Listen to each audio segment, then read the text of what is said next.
You have 68 wins. You cannot 69 Nina.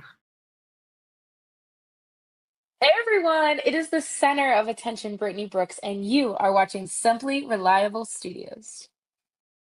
Come on over, Sam. I'm being see, earlier I said something stupid to him, and now this is my receipt. Okay? Sabu's just sabotaging you. Yep. He sure did. Yeah, he's taking over. Hijacking is a better word. You're right. Good luck. What up, everybody? This is the People's Babushka, and you are watching Simply Reliable Studios. Shout out to Simply Reliable Studios making their Symphony debut, sponsoring this match and the entire Dragon Kai demonstration. What's up, everybody? It is the hottest flame, the realest Hogan, the bionic baddie, Kiera Hogan, period, and you are watching Simply Reliable Studios. Say his name and he appears. I believe in Noah. I believe in Datula. The Meltzer of the multiverse. Who the fuck wants to compare themselves to another? How much of a mark do you have to be? You couldn't even pick a professional athlete. You went with a fucking journalist? Grow up, man. We just want to say thank you to Simply Reliable Studios for voting us as Tag Team of the Year. Of course. Because you know what they say, right? If you can't swim, you're bound to drown. Tonight, she is sponsored by Simply Reliable Studios of Orlando, Florida. She is everybody's favorite BFF, Izzy Marino.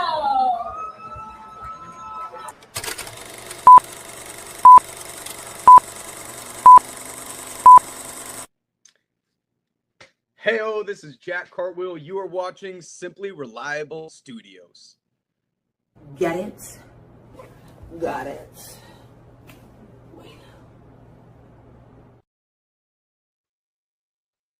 It is once again that time of the year where the Cathedral for football, even though they didn't take the freaking cup, they might very well take it home as we go all in. And welcome everybody officially to the latest edition of Simply Predicting as we bring you a discussion for All Elite Wrestling's biggest pay of the year from Wembley Stadium in London. This is All In. Welcome to the forum. Hello, everybody, and welcome back again once again to the Simple Studios and another edition of Simply Predicting. You know what this is, for I am the Simple Man, the Simple Brand, the voice, so that's for Grateful for Office Special Wrestling. Damn it. And my name is Noel Foster. So thank you all for tuning in by the live on demand. If you haven't already, please like, share, subscribe, comment, and tell a friend. And if you want to dictate the conversation, super chat or PayPal the passions, it's as simple as that. If he acts like an idiot, I'm immediately removing him from the stream. That being said, good to see everybody in the chat, of course. Safette, Sarah Cruz, as this is professional wrestling, damn it. Will we see a man culminate 10 years of a climb to the peak? Will he pull the trigger? Generational tag team rivalry comes ahead, and many of Britain's own look to bring it home. And will someone lose their smile at the other one's hand, or once again will we smile anyways? This is so much more to be addressed on this incredible edition I'm looking forward to discuss of AEW All In on Simply Predicting. Let's go ahead and introduce the panel and get their hype, because again, as you know, this forum is unapologetic, it's unscripted, it's authentic. You will get raw passion, raw emotion, you will get raw outtakes, and you might get some solid predictions. Or some that don't make the cut on the leaderboard, but hey, I welcome to everybody that participates. If you know, you know. First and foremost, he is the CEO, Chief Brand Ambassador. He is one of the founding pioneers that encourages me the most here at the Simple Studios, the Renegade of Wrestling, JJ Williams. JJ, how are you, and how you feeling about All In this coming Sunday? I'm doing well. Good to be seen. I hate that you compared me to the CEO. You made me have to break out in that horrendous CEO dance. I do stuff for a reason, and you know why, bruv. So, Fett, let's go ahead and hit him early with the hashtag GTA stripper twat waffle. As, of course, that will be our semi-main event, as I put in my own little booking order. Anyway, continue. But yeah, I mean, there's matches I'm looking forward to. There's matches I could care less about. Much with any professional wrestling card, regardless of brand. Exactly. Regardless of company. I actually had somebody ask me if I was excited for All In the other day, and I kind of said the same thing to him because, I unfortunately will not be here for All In. I won't be able to participate with the Simply Reliable Studios. Number one, even if I was home, I don't have the $50 to buy it. I would donate to you. And we're already having a 3-person booth. We don't need a 4 or a 5-person booth. No. Overkill. So I am going to the Kitsune, I think I said that right, women's wrestling show in LA. I'm going to see a bunch of women's wrestling, support women's wrestling, advocate of women's wrestling. Damn it. But so yeah, you'll know which matches I'm passionate about when we get to them. And whether you super chat or not, you might just get a hell of a rant from me when we get to the semi-main event. I'm looking forward to it, and I wouldn't want it any other way. So thank you for that, JJ. And alongside him, he might share half a brain with him. It is Mr. Reliable himself at Rage of Wrestling, Walter Cruz, the reliable resource, the Super Reliable Studios, who works 24/7, 365 all the time, past 9 to 5. Probably working 2 jobs as we speak, in case you all don't know, as I see him right now gazing off into something else.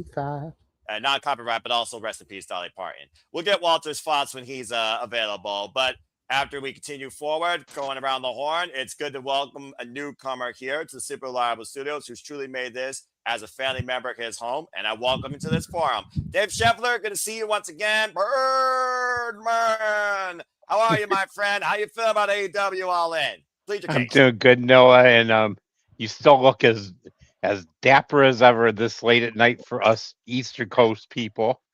I'm about a 7.5 out of 10 about this. Kind of like JJ, there's matches I'm really, really interested in, but there's some I could care less about. But they usually do put on a good pay-per-view, and it's a great thing that it's so early in the day being in London. So no late night on Sunday for me.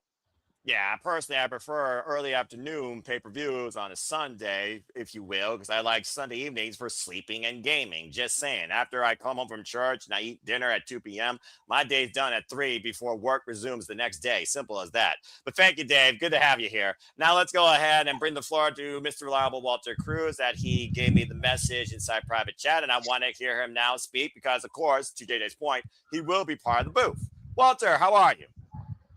I'm okay. As one of the ones part of the booth, thanks to you, I am excited. I'm up there. Like everybody says, there's some matches more than the others, but I'm excited to the whole thing. The whole English atmosphere and everything is going to hype this show up a lot. So I can't wait to get into it. And I can't wait to get into it either. And speaking of the commentary booth, as we said, there are 3 people, and we love women's wrestling. And the dichotomy of women's wrestling not just graces the ring, it graces even virtual commentary. Shout out to Veda Scott, who's one of the hardest working independent wrestling commentators across the world, it seems, and needs to be signed. But that being said, you saw her earlier on the Simple Session get a perfect score on our Monopoly shenanigans. As always, she's yours, she's mine, she's our Canadian friend, Ash. And someone turn that off. Anyway, Ash, how are you? Hey, it's finally she got her own song. You guys keep forgetting that. Cut that out. Seriously. That's a different form. Anyway, Ash, how you feel about All In? Good to see you, my friend. I'm doing well. There's a few matches I'm looking forward to, but overall, I'd say interest level is like a 7 out of 10 right now. Yeah, exactly. I think about maybe 8 because, again, the one match that I really always enjoy is the definition of predictability, just to see who beats the daylights out of each other and who gets the quick win. Talk more about that later. Certainly last but not least, and again, this is predicting, not show assessment, so I will have a horn ready to mute you. But first and foremost, I do appreciate his outlook and opinion, and he is a valuable part of the family. Maybe too much of a workaholic. If you know, you know, folks. The king of all foods, and shout out to Mrs. Ferrantes, who is a master of her own talent. It is happy here once again to welcome on to the fray Nick Ferrantes at NickBelieves12. Nick, how are you? How you feeling about All In? Good. Like everybody else, there's things I'm looking forward to. There's other things that I'm meh. But there's one real key thing that I'm really going to be watching out for. So we'll get into it. And Noah, I will say, sorry, you don't get any shenanigans from me tonight, buddy. So you're safe for tonight. We got enough Realize how shenanigans much- during the interview a little while ago. Yeah, we'll see how much that trust works with the guy in the suit that knows how to hit a certain button. Just saying. All right, that being said, thank you, Nick. All right, well, now you all seen the panel. And again, your opinions matter too, chat. Let your opinions be known. And if you are in the All Elite League, like pretty much everybody here, whether you're Team No DQ, yes, believe it or not, Team No DQ is not just about the Fed. There are selected members that do look more at other brands of wrestling than outside that company. Crazy concept. And of course, you are part of the galaxy of Cindy Predicting that is in that league, much like Ash, who right now I can say you are in 5th place. Get those opinions in. Of course, your predictions will be official come Sunday. That is Sunday, 12:45 p.m. Eastern Standard Time before the main card goes live. Simple as that. And of course, to the special course case here, I got you covered. All right, so without further ado, Simple the community, No DQ Galaxy, all elite fans, whether you call yourselves sickos or in general, simple men and women. Let's get right into it. So again, folks, this is AEW All In London. It will emanate, of course, from Wembley Stadium. Here's how you can watch the show on multiple platforms, including my AEW and select international markets. So show your support today to All Elite Wrestling or take a chance on a different company here if you're looking for a different outlook to invest in for professional wrestling, as this is their variation of what we call WrestleMania, except this actually has a whole lot more wrestling in it, and I love it for that. And of course, again, it's available exclusively here in the States on HBO Max, but there will be a 2-hour buy-in, matches and previews to be involved. And of course, if there's another team that wants to cover that here at SRS, I welcome you all to do that. I will be at church, but I will be home. Bell time, come 1 p.m. Standard Time. And of course, that's when you will see me, Walter, and Ash on the call for the entire festivity, where my friends at ATW have shared me some thoughts from Madman Tony Khan's media call, that he says he's going to try and hold this to a 4-hour main card timer. So I encourage you all that want to have fun with that to have a stopwatch handy. But regardless, if you're engaged in professional wrestling, and we get to tell you since day 0 of AEW, 9.5 out of 10 times AEW pay-per-views do not miss, and everyone here has said in some case, trust me, you won't be disappointed, and you might not even think that time is an issue. All right, so let's go ahead and get right into this right away. We have 8 wild matches on this main card to discuss tonight, as long as you see the predicting with the quantity and quality of the card in the panel. People will say their piece for the bigger matches, and then we will go to agree or disagree for those that may open up, but it may be of a lesser discussion or a more unanimous predictions. I'm very curious to see if any matches tonight will absolutely be unanimous. So let's go ahead and kick things off with the AEW World Tag Team Championships, as Adam Copeland and Christian Cage face for the first time ever a tag team who's been super kicking since the backyards to the big screen, who have been a generational influence, good or bad, on tag team wrestling. The Young Bucks. And of course, the Young Bucks are former notorious 4-time AEW Tag Team Champions. Previous time we were here in Wembley Stadium, they got the best outfit for any Beatles fan. Ringo Starr was the drummer of the band. And of course, they outlasted the acclaimed NFTR in a triple threat. Young Bucks, though, who had everything from a $7 figure to a private jet and a sneaker collection, started the way up from ground zero and now find themselves in this opportunity here. After being on an incredible winning streak for the last few months, and of course, Christian Cage and Adam Copeland, they have been unstoppable as a tag team since seizing the titles back at Double or Nothing against FTR. With already fallout that has really reached a personal boiling point since Grand Slam Mexico's miscommunication and the 6-team fallout where Christian Cage low-blowed one of the Bucks in the uprights, better than a rugby player, which led to a super kick and a spear, and Adam Copeland, the last man standing, who didn't want to necessarily, I think, pull that trigger, but it seems it's come to that. We are looking at a team that is legendary versus the other team that's been influential. And while one may be spearheading a company guiding tag team wrestling, the other one's been spearheading tag team wrestling history for the better part of over 2 decades, and have been tag champs now for the first time in over 2 decades. So, as we go all in, history to be made. Christian Cage, Adam Copeland, is this one last ride done, or do we see the Young Bucks humbled by the veterans? Let's go around the horn and see what y'all think about this opening contest. We will start first and foremost with Dave Scheffler here, since he's one of the newest members of City Predicting. Hi, Dave. So, Dave, what's your outlook on Adam Copeland and Christian Cage when it comes to their run as tag team champions? And who's your pick to leave at the gold? As always, folks, here instead of predicting is about who has declared the champions and leave at the gold at the end of the day. As always, counter qualification means nothing when it comes to a title change. Go ahead, Dave. Well, no, thank you. I've enjoyed the resurgence of Christian and Cope because as long as I've been watching wrestling, I remember the good old days when it was Edge and Christian. So they've had a good run, but I think it's about to end. And I think it's going to have to do with the Bucks later down the road facing a new tag team that should be showing up hopefully Sunday night. But I think definitely it's going to be the Young Bucks with their fourth AEW Tag Team Title Championship, taking the gold from Christian and Cole. Wow, already off the bat, we got new champs. And considering every match is a championship match except for the Gauntlet championship implications, that's a very unique start. Could be a sign of things to come. Wrestle Kingdom, they've had all titles change hands from the top to bottom of the card. Ash can attest. So I like that. All right, well, that being said, this is our opening match, but we do have a ballot for new champs. Does anyone think they're going to retain, or is this unanimous? Going what? There we go. Walter, go ahead. Speak your piece. Why do you have Adam Copeland and Christian Cage retaining? I just feel like they're gonna lose it to a new team that's gonna be introduced.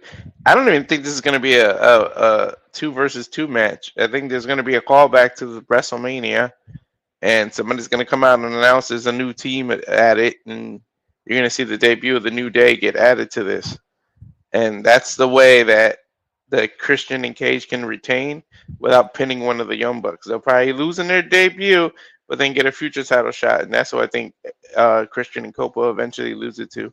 I don't think Matt and his brother Nick will win the titles here tonight.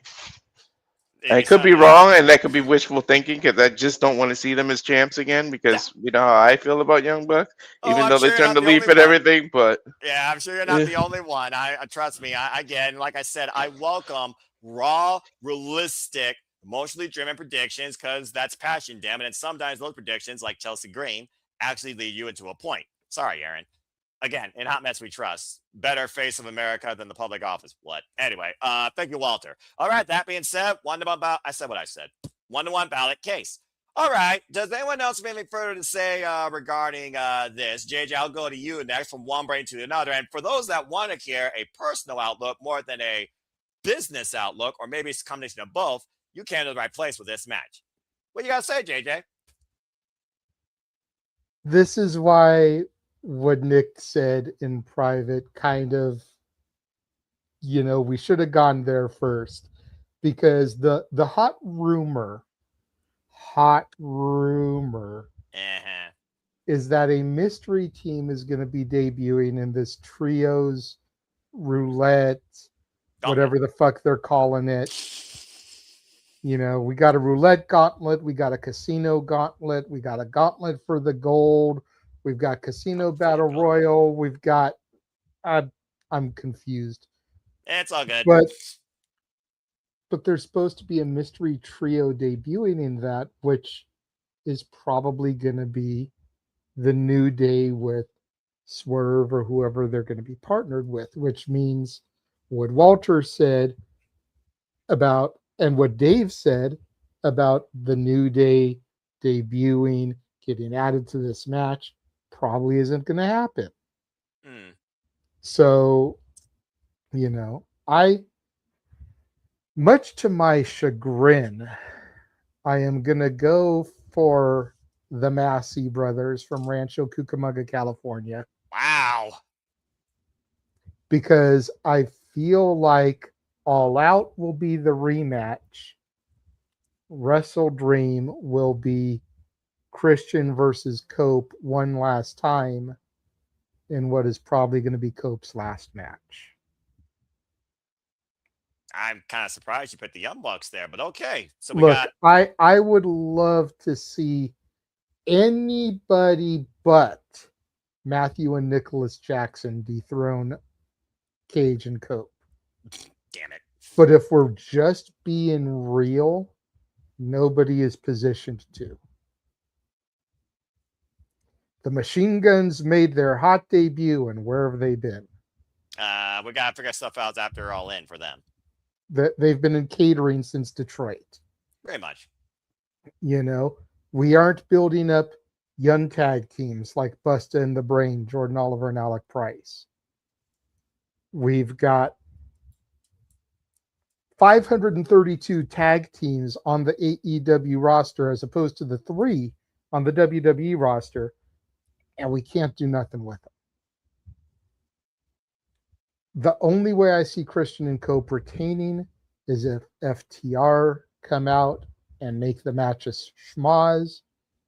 And for all of those people out there that are naysayers that are talking about, oh, well, FTR said they're taking a hiatus, a break for wrestling right now, blah, blah, blah. They're wrestling the night before in London. There you go. Sometimes you take a break from AEW, you don't take a break from the business. But that being said, you got the Young Bucks. Sadly, I do, yes. Is there it written down? All right, Dave, I did see your hand, but let's go ahead and speak to the Canadians. Now, we'll start with the, you insert adjective here. You all know what I say sometimes. Hi, Ash. Let's go ahead and get your batting take for this opening match. What's your outlook? I mean, again, it is speculation, and I always say that when I hear the word rumor, much like sometimes how story wants maybe we want to barf, depending on what the story actually is. Rumor is literally not a reality until you see it, period. But I understand where people come from that feed into that notification and that fantasy booking machine and feed into that maybe actually being actuality. Again, journalism is a degree that actually makes money for some reason, much like a lawyer. Then again, the two aren't the same for a reason either. And that being said, Ash, do you have Adam Coleman and Christian Cage retaining, or do you think the Young Bucks get them? I mean, again, I look at All In, I look at the grandest stage.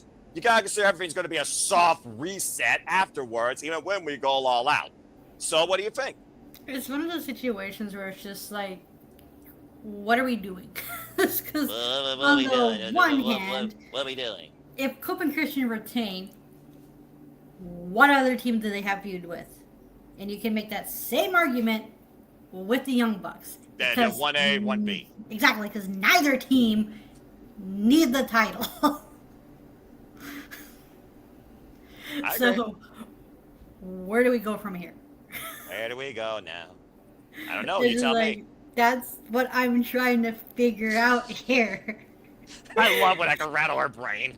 Because on the one hand, Cope and Christian, they're doing some good with the tag titles. They don't really got any feuds to build up for them. They don't need the titles. But on the other hand, I don't want to see the Young Bucks with the titles because we all see how they've been with the titles. Because like people argue all the time, like, oh, the Young Bucks have elevated people. Who? Let me see. Let me see. Recent memory. Well, that's definitely not one. I remember when they did it at the Private Party Live, but that was a special diamond that I saw in Cleveland. Other than that, I got nothing. Exactly. So on the one hand, it's like, what do we gain from the Young Bucks winning the titles? But at the same time, what do we get from a Cope and Christian retaining? And it's just like, this division is like, yeah, it has teams, but they're not using the teams. They're not utilizing the teams. All right, get that GIF off screen. Thank you, though. We don't need a freaking get inverse propaganda here, even though it's accurate. And I will say this. That's the only reason I threw it up there is because it went perfectly with what she's saying. Fair enough, but don't block Ash. But that being said, I understand what you mean because we talk about it all the time. Placement sometimes is key, and the way I see it, the placement right now is insert team here. Talking about those young teams from earlier, you think about those like the Rascals who've been colliding in every trios and tag team capacity possible. You think about the Dogs that were previous challengers to Cage and Cope, once for Switchblade Jay White. Very well could have changed there as they saw a lot of themselves in that. That actually would have been a reset, in my opinion, at Forbidden Door. And then you think about prior to that, Death Rider Team 1, Death Rider Team 2, they beat both. So now it's just a matter of, okay, what tag teams do we use here? Hurt Syndicate? Well, I mean, they're veterans as well, but do they need the tag straps? Well, that'd be probably pretty cool. They already had them as well. Jurassic Express, been there, done that. Moisture Machine Guns versus Adam Coleman and Christian Cage. That could be interesting. Do I want to see that more than the Young Bucks? Actually, yes, because that match actually never happened. I remember Generation B from TNA. Oh, excuse me, RTNA. But yeah, I understand what you mean. But right now, you gotta have somebody still at the top. So whether or not it's Shang Shun or Shao Kahn, you be the judge. That being said, Ash, who's your pick? I'm going based off what the more likely outcome with AEW is, and I think at this point, they're when in doubt, put the titles on the Young Bucks. Okay. Well, I got a 4-point lead, so guess what? Some of these predictions might shock people. Then again, I broke Aaron when I said Chelsea Green. I got Coleman Cage retaining. To JJ's point, even though the Wrestle Dream won last time, 1-on-1 would be a cool idea, I don't think they need to do that. Honestly, I think that, again, the whole purpose that Adam Coleman win AEW with Christian Cage, and they had their spit over the TNT Championship that involved Spike in the cages. If you know, you know, folks. I just feel like right now, and people fantasize on one point about FTR, Young Bucks, and freaking Cage and Colt, which hasn't happened yet. It could very well go all out considering the freaking reduce, reuse, recycle formula with those three teams that are more tied together than rock, paper, scissors. With the fact that it hasn't been done yet, it sounds like it still could be something to come. And the fact of the matter is, FTR and the Young Bucks, I think they pretty much got the same number of tag runs at this point. I think FTR, for a reason, wanted to be like the longest reign. So right now, I think that this is kind of like the last thing that Christian Cage and Adam Copeland need to do. And I don't think it is done here with them losing the straps at All In. For right now, I got the Adam Coleman and Christian Cage retaining, especially after Copeland speared one of the Masties out of their boots. Right now, it's 1-1. One got kicked to the uprights, one got super kicked, and the other one got speared. So what's the final part of the formula? All In result. That being said, I got Cage and Colt retaining. I think it continues because I do think there is still more of an identity for first-time matchups. And, of course, the grit, the veterans, the legendaries going up against younger teams. Yes, please. I want to see more of that. And whether or not it's Motion Machine Guns, a New Day, Rascals, or something else that might surprise me out of the blue, I see more first-time opportunity with Cage and Colt being the opposition versus the Young Bucks that have been here since day one of AEW. Cage and Colt to retain. Dave, I did see your hand real quick, but you got to say real quick before I give it to Nick to finish out this last match, or for this first match. You're muted. Watch. 3, 2. Okay, he's good, apparently. Or he's glitching. I don't know. I don't waste time here. We're live, pal. Nick, speak your piece, bruv. What you got to say regarding this?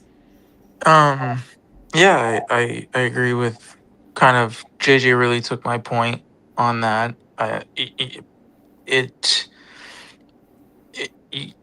To the New Day point, they're not showing up at this match. I'm gonna say it's about 95% sure that they're debuting in the Trios Gauntlet. I personally hope they don't, and that everyone can just shut up about thinking that it's a new day, it's a new day, it's a new day. Then again, I guess that means people continue talking about it. So and I get what you're saying, but I think if you listen to the media call today, Tony indirectly said it without saying it. Because that, and I mean, I hope if we get to it, we get to it. Yeah. So I have Cope and Christian retaining. And just like JJ, I see an FTR return. I think the promo that they cut on Dynamite, I think it was either this week or last week, where they literally said living legends. Yeah. And there's only one team, one group that have called themselves living legends recently. And that is FTR. So exactly. I can see FTR being upset that they're getting a shot, that they're taking their Wembley moment and costing the Bucks the title and what have you. So yeah, I have Cope and Christian retaining. Well, considering JJ dropped the friggin' surprise to people that don't know that they're actually wrestling in London, it shouldn't be a hot skip and a jump too far away from catching a double-decker bus or one of those tiny little taxis to get to Wembley Stadium. And to that point, FTR is on the Rev Pro show the night previous. Yeah, so that's the show that JJ is talking about. Exactly, the guy that keeps up with all the feeds because he has to. Sometimes I just couldn't remember the name of the company, Ash. So thank you for throwing that out there. Yeah, but I knew they were wrestling in England the night before. So I figured it had to be Rev Pro because Rev Pro and Pro Wrestling Eve are the predominant companies that take place in the freaking UK, and they both have shows practically on that weekend. And I'm pretty sure FTR is facing Cowboy Way. I'm pretty sure they're facing Manders. Yes, and And Shire. That's yeah. gonna be a banner. So Damn right. Again, if you all watch Red Pro, they also have their own subscriber service that will cost you your freaking kidney. yeah. Anyway. So I mean, I do want to take it because you guys did mention about the New Day. Just really quick. Tony did a great job in the media call in mincing his words and kind of alluding to it because people have to remember, and like you said, you're to Noah's point where you were like, oh, I wish it's not the New Day so nobody so we can all just shut up about it. The fact that Tony said what he said, and I quote, the wildcard team is a team that he's still negotiating with. I mean, there's only one team like that. And then to Ash's point about, when or if Cope and Christian retain, I mean, we still have Motor City Machine Guns that just came in. The New Day, like we have a lot of teams. I'm not worried about post All In. Like it'll be fine. It's fine. Everything's fine. All right. Well, thank you for that, Nick. My problem is I have a hard time enjoying the now while also looking into the future. Well, maybe you should start living in the present and not trying to dictate the future, because how well did that work in Back to the Future at the DeLorean where they almost fucked up the timeline? If you know, you know, folks. Yes, when I was once a wee lad, I did watch at least that movie, unlike Attila. Despite the fact that Attila had never seen that, and Ash has never seen the Bret the Hitman Hart match, there is some stuff, surprisingly, that I actually have done out of both of them. But that being said, sit your seats in the upright position. We move into our next match here and see if you have a proper landing on the runway. As this Darby Allin and Kevin Knight once again for the TNT Championship, but this time these crazy mother effers are going Falls Count Anywhere. This rivalry, of course, escalated after Kevin Knight crashed down like a UFO out of the sky on a stretcher Darby Allin at Double or Nothing, and went into business for himself when it came to his own potential and selling out his soul to the Don Callis family. Now the longest reigning successful defense number TNT champion in a single run, outlasting the likes of Kyle Fletcher and Darby Allin, and literally trying to hospitalize the man with a pyrotechnics explosion and a coast-to-coast with a steel chair. We know this guy who's been hit by a bus, survived a suicidal drive with his father, was 6 years old, and climbed Mount Everest and tail to tail. He's going to come by any means necessary when it comes to seizing this title that he holds more near and dear than the World Championship in the name of the late, great Brody Lee. But with also that in mind, he's testing Kevin Knight to see how far are you willing to go. If Falls Count Anywhere, they can go out to the damn arc above that damn stadium. If you know, you know, folks. So bottom line is this. Do we crown a brand new TNT champion, or does the Jet be the one you look up to? And does Darby Allin look up to him while flat on his back? Hopefully not in a coffin and being lit on fire. I don't think his record, by the way, at freaking All in London is not that great. Considering it's the third time, I'm pretty sure he is 1-1. The last time we were here, it was for the TNT title, and he lost and nearly got set on fire. Just saying. Either way, does the Jet rise to the occasion, or does Darby Allin humble this brash, arrogant young man that might have too big of an ego for his own freaking visor? Let's go around the horn and see what y'all think about this. TNT title time. Let's go to Ash first for this. Ash, what do you think? Kevin Knight, a guy that's literally honed his own opportunity. We talked about the next generation, owning what they can do or being given a chance to show what they can do. He's been one of those definitely for AEW, like Kyle Fletcher, in the last calendar year, particularly in the last few months since joining the Don Callis family. But Darby Allin, he's always been that unique standard that you kind of have to try and overcome or survive. And these two go way back if you look at their history. So what do you think? I think Kevin Knight retains the title because I don't think Darby Allin really needs the TNT title at this point. Plus, there's me thinking too far ahead. Kevin Knight has unfinished business with another person, and I can see that being the all-out match. All right, fair enough. So you got Kevin Knight retaining. Yes. All right. That would be his 10th defense, by the way, for those that have been keeping track, since, of course, he won this title in a casino gauntlet at Dynasty due to Kyle Fletcher's injury. Thank you for that. All right. Does anyone believe that Darby Allin will become the new TNT champion? Going one. Go. Wow. Hi, JJ. Go ahead. Floor is yours. Why you got Darby Allin becoming what I believe would be a 2-time TNT champion? Because the world title experiment failed miserably and Tony Khan is loyal to him.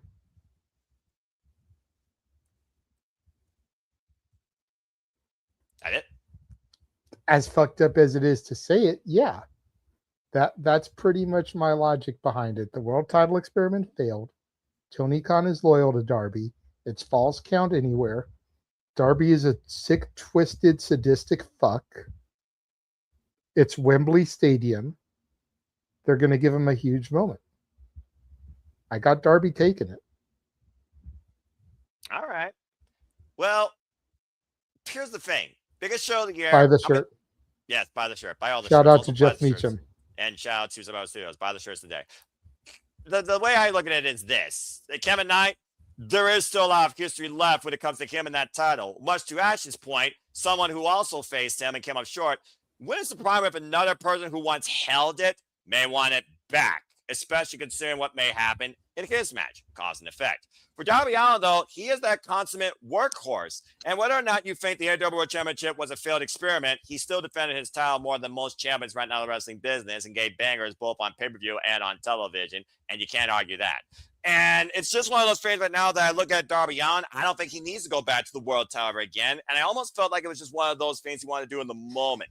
TNT title fits him. It's a comfort zone, much like Orange Cassidy and the international title that's been unrivaled since those two runs. So part of me wants to say that Darby wins, but I think about Kevin Knight, who already had his chance the world title against Kenny Omega, still beefing with MJF, and I do wonder when he and Kyle Fletcher are going to collide. If you know, you know, folks. So do I want to see Jet 2 belts? Do I want to see Jet no belts? Do I want to see Jet go after a new belt, much like changing your location mid-flight? I think for me, and think about this show being the biggest for moments of glory, how many moments outweigh how many don't happen versus a championship being changed versus something being further pushed? And by the way, Speedball Mike Bailey is in the Casino Gauntlet, so he's already busy right now tonight. We'll talk more about that later. I got Darby Allin, I think, winning right now, too. But I don't know necessarily if it's going to be like a long run. Because, again, I really don't think neither man need the TNT title anymore. I think they're both above that. But Darby doesn't need the world title. Kevin Knight, potential world championship material, much like someone else we'll talk about later. I got Darby winning as well. Dave, what do you want to add real quick before we see if anyone else has anything to add before we move on? I'm going to say I'm with Ash, but the reasoning is everything seems to point towards Darby winning this. It's a match in his wheelhouse. Knight was the last one standing and the last time they were together. But I just see they should keep their young stars strong. And in my opinion, I think Bailey's going to take the title off of him. Oh, so you do have that as the end game. Mm-hmm. All right. Fair enough. And again, I could totally see that. He came within half a count of taking the freaking international championship from Kyle Fletcher at Grandstand Mexico. Think about it for those that tune into our watch lines and keeps tuning into all of our watch lines here, regardless of companies and venues. All right. So that being said, we got some retainments. We got some changes. Anyone else have to add anything else before we move on here? Walter or Nick? I see Nick's hand somewhat in the dark, coming to light. So Nick, go ahead and say your piece. You guys, while I love everything y'all are saying, I think Kevin Knight's retaining. Because we're forgetting one really big X factor.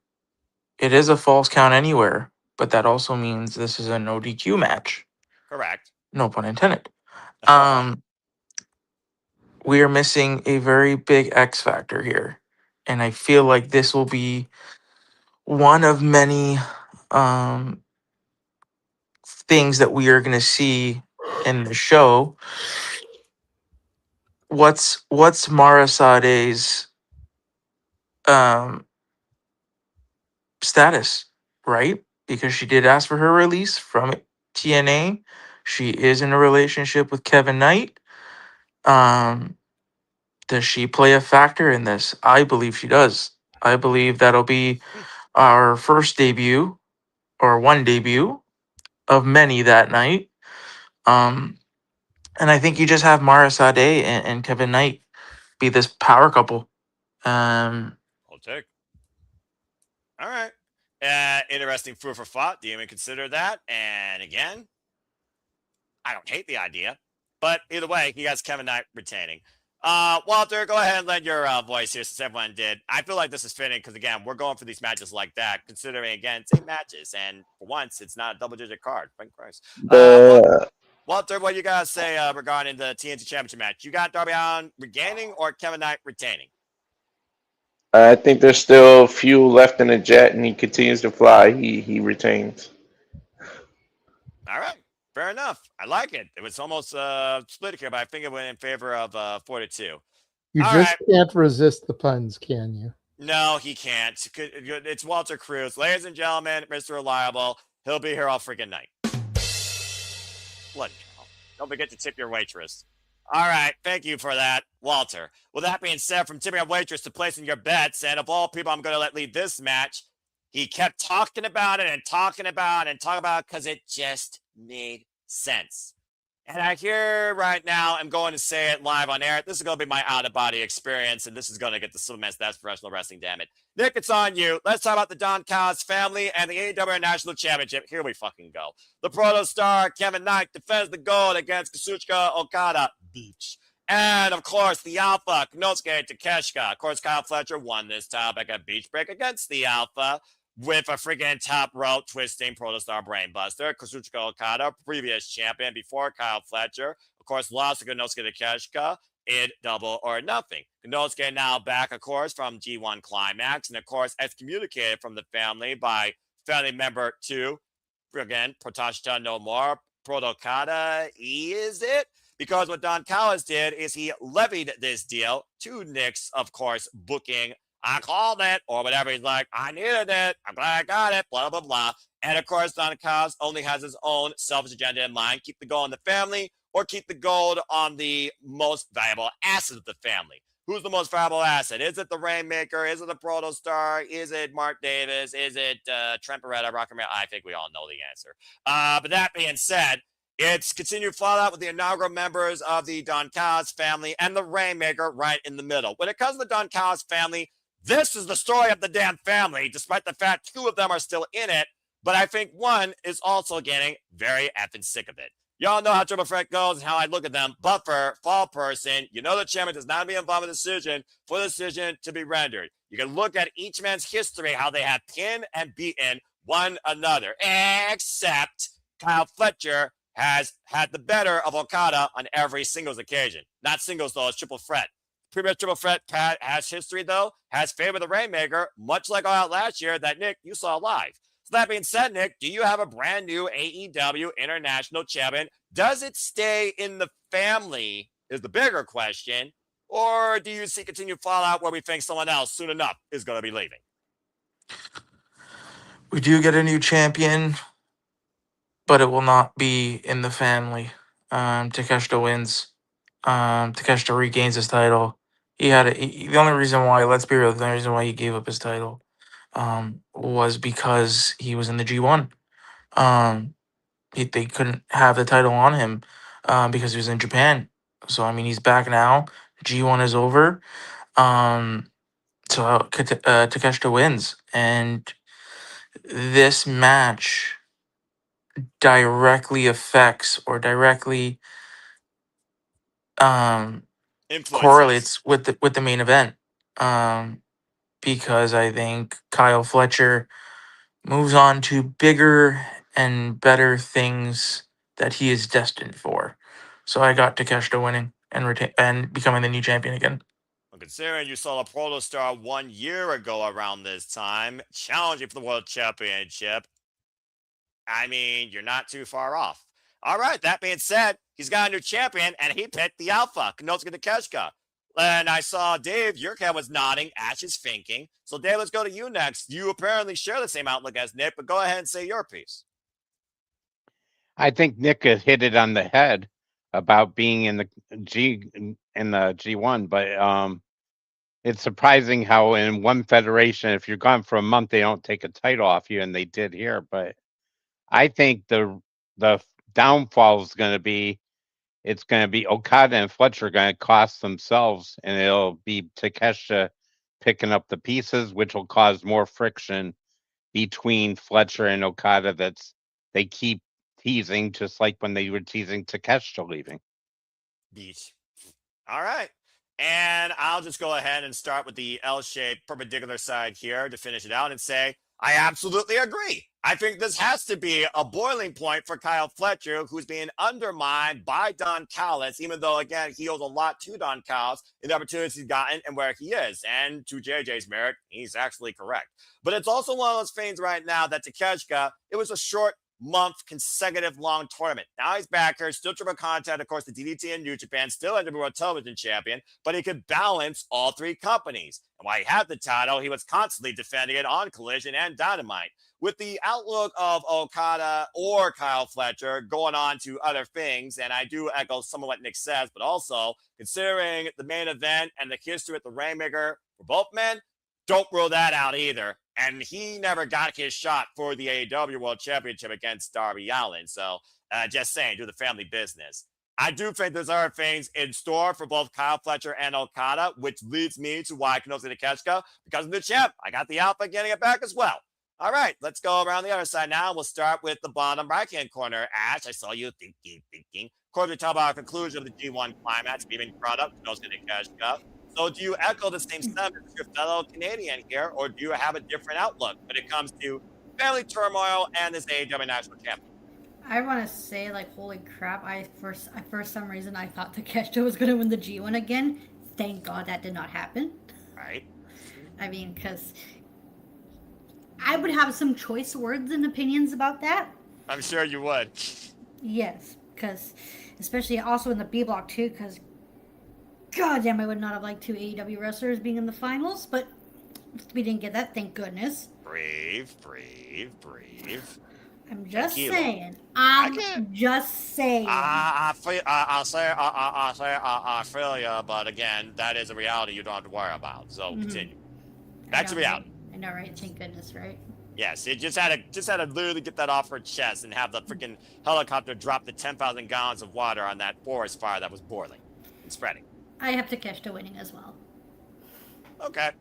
Because I was thinking about, like, what would happen if Fletcher loses the title, and I was like, he can be slotted elsewhere.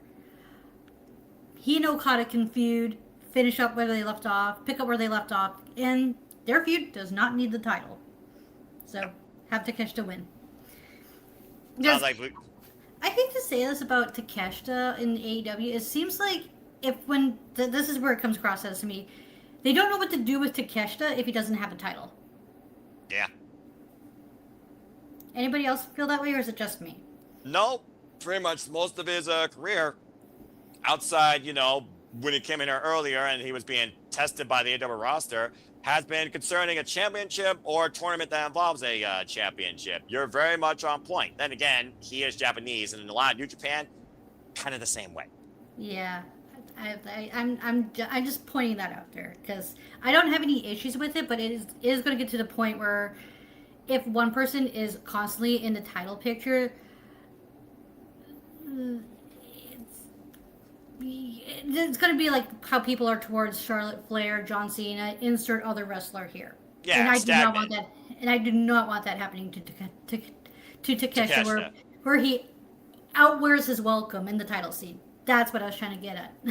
Now, again, the valuable wrestler is only as valuable as the champion that they hold on to and what they do outside when they lose. And again, here, he had his excursion, G1 Climax. So again, does that really count?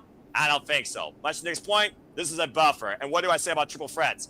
Buffer, fall person. The fact of the matter is, though, that Konosuke, he's beating Okada, and Konosuke, to my knowledge, has a win over Kyle Fletcher, but again, it hasn't been since Rampage. And the record with Konosuke and Kyle is 1-1 now. Just saying, in singles action. So it wouldn't surprise me here if Okada's like, bitch, gets run out of the ring, and Konosuke decks him with the freaking Discus Lariat and Raging Fire and pins the Protostar. Because I actually got Kyle Fletcher being pinned here, only furthering that fuel to the fire with him and Okada. Because I do think Okada is bound and determined to fucking beat Kyle Fletcher, which he hasn't yet. Again, little subplots in the Don Callis family history, wins and losses, and this story. Hey, look, there's that word again. But at least this time it's not being fed down my throat or being over-exaggerated or actually feeling lame. Anyway, thank you, Ash. Walter, your points. What you got saying? Buffer, fall person, champion. What you got? You guys know how big I've been on Kyle Fletcher, and I said he was going to be in the world title scene before he got injured. He would have been world champion already. Of course. I think he retains here, and here's why. I think there's going to be a miscommunication with Okada and him, or Okada hits Takeshita with the Rainmaker. Kyle Fletcher gets one over him, throws him over the top rope, and pins Takeshita. Then there's going to be a rematch at All Out one-on-one with Takeshita and Kyle Fletcher. That is when Takeshita wins the title. He'll beat Kyle Fletcher one-on-one because Okada screws him. He screws Fletcher out of it. That then frees Fletcher to get kicked out of the family, feud with Okada for a while, and then next year he's going to somehow be the world champion. He's going to go on this babyface run and become world champion. So I feel like this is going to lead to All Out with the one-on-one rematch. Okada's going to then screw him, and then that's where they're going with this. Wow. I actually really like that subplot, honestly. All right, but you actually have Kyle Fletcher retaining. Mm-hmm. Well, triple threats, all you got to do is be a thief in the night, find your moment, pin somebody for 3 seconds. It's his tail. It's as old as this freaking stipulation itself. All right, thank you for that. Well, that being said, we'll wrap it up with JJ here and see if he shares the same type of brain with a unique storytelling there. Much like Walter, or does he have a different identity in mind for the Don Callis family's top 2 players left? The top 3 of the original family, being perfectly honest. Hi, JJ. So, JJ, what do you think here? You got some unique perspectives where we basically have had Konosuke regain, Kyle retain. Nobody picked Okada to win, though. It almost feels like Okada might be the fall person here. What's your pick? See, I was already accused earlier today of being selfish. What do you mean? Walter accusing me of being selfish earlier. The reason I want Kyle to retain is because I'm going to House of Glory next week and he's wrestling Amazing Red. Oh, okay. Okay. So I want to see Kyle Fletcher with that belt when I present him with his Male Breakout Star of the Year award. Okay. From our awards last year. Okay. I see where this is. But if I have to go with my brain, which I'm accused of not using all that much, I got to go to Takeshita here. Oh. But selfishly, I want Fletcher to retain. Do you want the point or do you want the moment? That's the question. Yeah, I know. So I'm doing AEW is one of the leagues I'm doing good in. So I need the point. I need the point. I need to keep going there. AEW and TNA, I'm doing better than WWE and my NXT, which, by the way, we need to figure out a way to do a heat wave predictions. I'm just gonna do it tomorrow. I'm just gonna do it tomorrow night. There, it's official. Don't worry about it, bro. For sure. Okay. Yep. But same yeah, time. so you got Konosuke then. Yeah. You know I do. You know I do. Unfortunately, I gotta go with Takeshita, and I hate that I'm saying unfortunately because I do love all 3 of these men. Again, this is going to be a match of the night, and it looks like someone else decided to be all in with us. So while we're not in the Casino Gauntlet, where it's the most random thing since Royal Rumble, it's like, oh, you kind of know what's going to happen. Let's go ahead and bring him out of the manacle. Let's bring Charles Schultz in and get his thoughts. Thank you for that, JJ, as he's got the alpha. First and foremost, Charles, welcome to Simply Predicting. Truly, we're going all in. Been a while since I've had a sensational 7. Charles, your thoughts on the Triple Threat AEW International Championship? Kyle Fletcher, Kazuchika Okada, Konosuke Takeshita. Go ahead. First of all, it's good to be here. And second, sorry, I had to. Sorry, JJ. Renegade approved, maybe. Talk to you later. Okay, there you go. Thumbs up. They give the people what they want. Anyway, continue, Charles. Exactly. And I'm going with a new champion. It's going to be Konosuke. Okay, I was about to say, if he said Okada, he would have really been the odd one out. I'm not that crazy. Yet. Okay. I'm the odd one out on this one. I like it. about to say. Listen, Walter's the more one out. But true, but he didn't say Okada. That's the thing. No one said Okada. A man we're not crazy. Himself as champion. Champion for like 2,000 days in New Japan. Okada's gonna watch us all not say his name, and then when he clicks off, he's gonna go, bitch. Well, I've been called worse. Probably. I've been called worse. I'll just flip him off British style. All right. That being said, it's a mix here between Konosuke and Kyle. And about to say, not on screen, unless you're doing it in the chat, you would be the super odd one out. Anyway, good job, everybody. I cannot wait to fucking call this match. All right. That being said, a lot of different ways this could go, but again, how you know? Let's go ahead and talk about this year's men's casino gauntlet match for a guaranteed world title shot now. How perfect that Charles joins the madness, considering this is the match of madness and the only match that's not involving a championship on the line. It's for a championship opportunity down the line. And the man on the right literally did that last year at the most opportune time, the year's end, at World's End. The rest is history. Nonetheless, it is once again that fantastic craziness that is the Casino Gauntlet match. Who enters the fray when the clock counts down to 0, and who gets the first decision rendered to win the whole thing and seize opportunity for the title.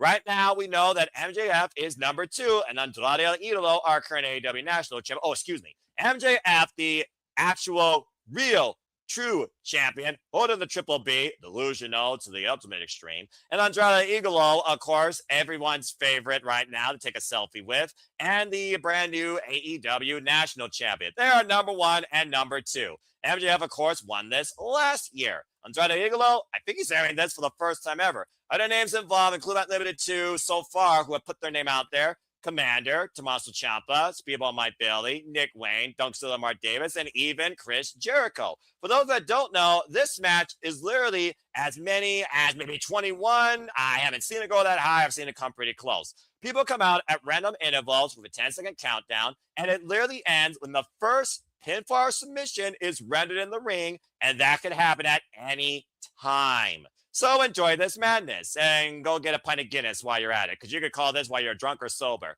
I feel like this is going to be the most fun-filled match for Walter and the most fun for Ash, considering what we saw last year in Texas. And here's the beauty of this multi-person match. You get 2 picks because it's going to be an absolute incredible fray of double digits. So time for everybody to really go all out and all in on this, and who you think will be a future challenger. Maybe not the next one, but a future challenger for the AEW World Championship. Let's start throwing names, either that I mentioned or who you think could show up, or maybe another debut, and see if you called it right. How you'll know. Charles, you're the newest one here, so we'll start off with you. What are 2 names that you have as your permanent winner for the men's casino gauntlet? Yeah, just gotta love throw me right into the fire. Yeah, why not? Of course. It really Primary worth depends. 2, secondary worth 1. Good luck. I know. But it really depends on when this match takes place on the card. For one reason, for one of my picks. And it would tie it to the result of one other match. I might see somebody that I expect someone who competes twice on this night. Who will lose the first match, but will win this one. I might be crazy enough to see Moxley show up in this. For one reason, Will Ospreay. Just saying, that's my number 1 pick. It depends on time on the card. Okay, and your second? Second is MJF. I got in the dark. However, I'm calling it out. Ilya Dragov's going to show up in this match, though. Oh, yeah, I'm sorry on that. Please. Yes, please. Please. Okay, all right. Well, I'd like the honorable mention, just as a freaking surprise, considering the last time we were here in London, we got Ricochet. So, I mean, you know, people do show up in these things as a debut. And again, the rest is history, considering what JJ just did, considering his social media ethics. Again, people, be better. Be a human, not an AI robot or a cyberbully. If you know, you'll know. How you'll know? Because I know, because I'm antisocial. Thank you, Charles. That being said, Jon Moxley and MJF are names considered. That's his primary and secondary. All right, let's go around the horn and see what the rest of you all think. We're just going to go Dave, I'm going to go to you next. What are your 2 picks to win the men's casino gauntlet? Do they echo Charles, or are you on a whole different wavelength? Well, Charles mentioned one name I'm going to mention. My first pick is Andrade because he's been the one that's been teased to be in this title for ever since he was still in the Callis family. He's been saying championship. I think he's going to be my number one pick. And my second pick is the surprise entrance, Ilya Dragunov. Oh my gosh. All right. So we got Ilya Dragunov. I'm going to go out on a limb with that. Well, I mean, hey, you're going all in. And a Casino Gauntlet, it literally might be the best chance for anybody to try and surpass me in the league or get one up closer to me. JJ. That being said, let's go to Walter next, actually, on this. Walter, what do you think here? Ilya Dragunov, John Moxley, MJF, and Andrade El Idolo. 4 very interesting names, considering 3 previously, of course, are heavily been involved or influenced the AEW World Championship picture, whether in pursuit or holding it. So, what do you think? I do think, I don't know how long the gauntlet is, but I think El Idolo is going to run the gauntlet. That was my first pick. And for the second one, just because I can and it's random, I'm going with my boy Bandito. Oh, wow. Okay, so he's got somebody else working double time. Well, considering, he'll have plenty of time to recover from whatever the frick that gauntlet thing from earlier is going to be for the trios titles. And Bandito has been many people's but that's way on the buy-in. He's got plenty of time to recover. That's fair. I'll give you that. Bandito, I like it. I love the fact that, again, right now, nobody pretty much is exactly the same. This is awesome. And that's another reason why I love this match. It's not just the same damn couple names. All right, thank you, Walter. Ash, let's go to you next. What do you think about this? Bandito, that's a fair shout. Also, previous challenge in the AEW World Championship against MJF. Previously was involved in the Owen. And again, he very well could be a guy that might be eyeing to be 2 belts, as of course he is still our world champion. So for my primary pick, I have MJF. And for the secondary pick, I too have someone pull double duty. I think Kyle Fletcher's going to be in this match. All right. Much like Christian Cage did, freaking, and we all saw what that led to. Son of a bitch. Still pissed me off he did that. But Kyle, I mean, again, give him the damn shot. All right. Thank you very much. Let's go to JJ next here. JJ, a lot of food for thought. Future AEW World Championship potential, an opportunity here. Names we know, how you'll know, versus names we don't know. What do you guys say? What are your 2 picks? So my number 2 pick is an interesting one because on the surface, it seems like I'm throwing it away. But I could see, due to the fact that it was just a handshake agreement, Hangman Adam Page.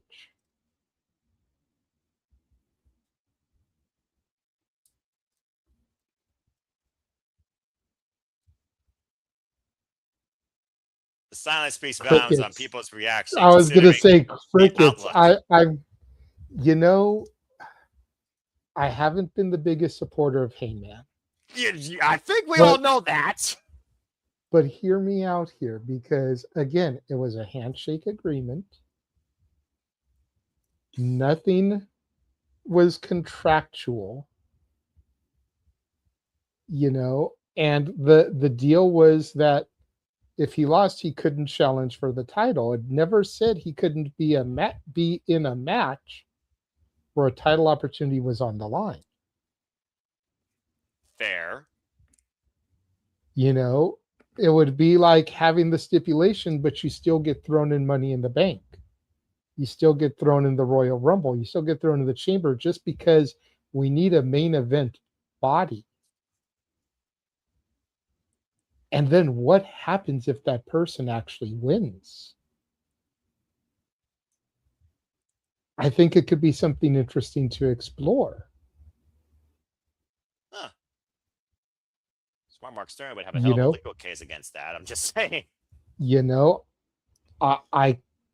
I've been one of the biggest people to talk about their storytelling, giving them credit for this year and how it's gotten better, but criticizing their storytelling in the past. This would be a great opportunity to tell a good story. What happens if a person who's not supposed to challenge for a title, wins a title opportunity because they were thrown into a match where the winner gets a title shot. And they won. Especially the expense of MJF, much like he did back at Mhm. the original Casino Gauntlet match, or And Battle let Royale him pin 2019. MJF, the man who took it from him at Revolution this year. Callbacks. Buckshot Lariat, 1, 2, 3. Bang. Wow, JJ. And again, the reason it's cricket is because for those that don't know, if you're tuning in for the first time, you want to get one of the most adamant opinions of the Hangman, go check out the Rank Wrestling JJ Williams in the archives. It's all elites to the predicting. Anyway, continue, JJ. So- that's but a that's- wild secondary. That's why I'm only putting it as my second, because it's only 1 point. Yes. My first pick is Kyle Fletcher. Because I agree with the fact that he's going to lose the one title and then win the opportunity for the world title so he can go against Ospreay. And control when he can do it instead of just going all out like he did last year. And much to JJ's point, that's why as soon as someone said Kyle, I was like, damn it, so they are thinking like me. Yep, Kyle's my primary. I think you get a first time win in the Casino Gauntlet, and I think you do pull the trigger closer to a brand new AEW World Champion of a younger factor. Kyle Fletcher's been the guy that we have seen the evolution of for the last calendar year, if not since joining the Don Callis family. Ever since he spiked Will Ospreay in 2024 at Wrestle Dream and costing the AEW National Title in that triple threat, going full in on the Don Callis family, it's been a little bit upscale for the Proto Star to the point now everyone says his full name, and he's been a notorious TNT champion, incredible opportunities on pay-per-view, and now he's the AEW National Champion, and now he's here where he chopped his teeth close to Rev Pro on AEW's biggest show of the year. So Kyle's definitely my first, but the secondary, again, do I be fun with it? Do I be serious with it? What do I do? How you'll know? And I saw your hand, by the way, because it sounded like you wanted to say some of my interjections. So I'm going to pause myself real quick and let JJ speak. Go ahead. And I'd let Kyle do it at Dynasty. It is his dynasty to usurp Ospreay and become champion. Well, bold booking. Considering Dynasty and namesake aside, that show's not considered one of the biggest. And I figure Kyle would love to do on the bigger stages, but I like that a lot, actually. All right. But that being said, as far as my second, Andrade, MJF, they're going to screw each other. Let's call it as it is, all right? With the MJF delusional as the true champion, constantly at the expense of Andrade El Idolo, who was the one that kind of like turned his whole life upside down in Death's Door at Forbidden Door. These two are going to go one-on-one finally. Let's keep in mind, this hasn't been happened yet, and they've literally been beefing with each other since he almost cost him his Triple B in House of Glory, should you all forgot back in March. It's just another one of those things, though. Do you need to see a former AEW World Champion with this opportunity again through this namesake? Like Swerve, like Heyman, like Jon Moxley? Honestly, no, I don't think so. Part of me actually wants to go a little bit different, considering a man I want to see challenge for the AEW World Championship. I don't think he's going to win, but I think it's going to be a hell of a match. I can't say enough good things about Claudio Castagnoli. Every time I want to see this man reach that next stage, he just can't get there. If he can't beat Jon Moxley in the Continental Cup and he can't beat him for the world title, theoretically, maybe he's got a chance not being involved in a tournament or number one contendership and just throwing people over the top and turning this into his own stage. We don't know what Death Rise and we don't know what degree that Trios Gauntlet Roulette, whatever they're namesaking it, on the buy-in's going to be, and we don't know when this match is going to be. But one of the most complete wrestlers that I have yet to see win a world title outside Ring of Honor that should be given a chance to it, I think is Claudio Castagnoli. Let's keep him out of a tournament situation for once, considering chances are Continental Classic, end of the year, probably going to be in there, probably going to lose. Ash, he's the Ishii of tournaments right now in AEW. I hate saying that, but basically that's what he is. So I'm going to go on a little bit farther of a tangent here and say that Claudio Castagnoli is going to be my secondary. Death Riders against the world, but I do think there's always that game one upsmanship with Claudio and Moxley particularly. We saw how close Claudio was to being Jon Moxley Continental Cup. Still failed. Incapacitated. Rear naked bulldog choke.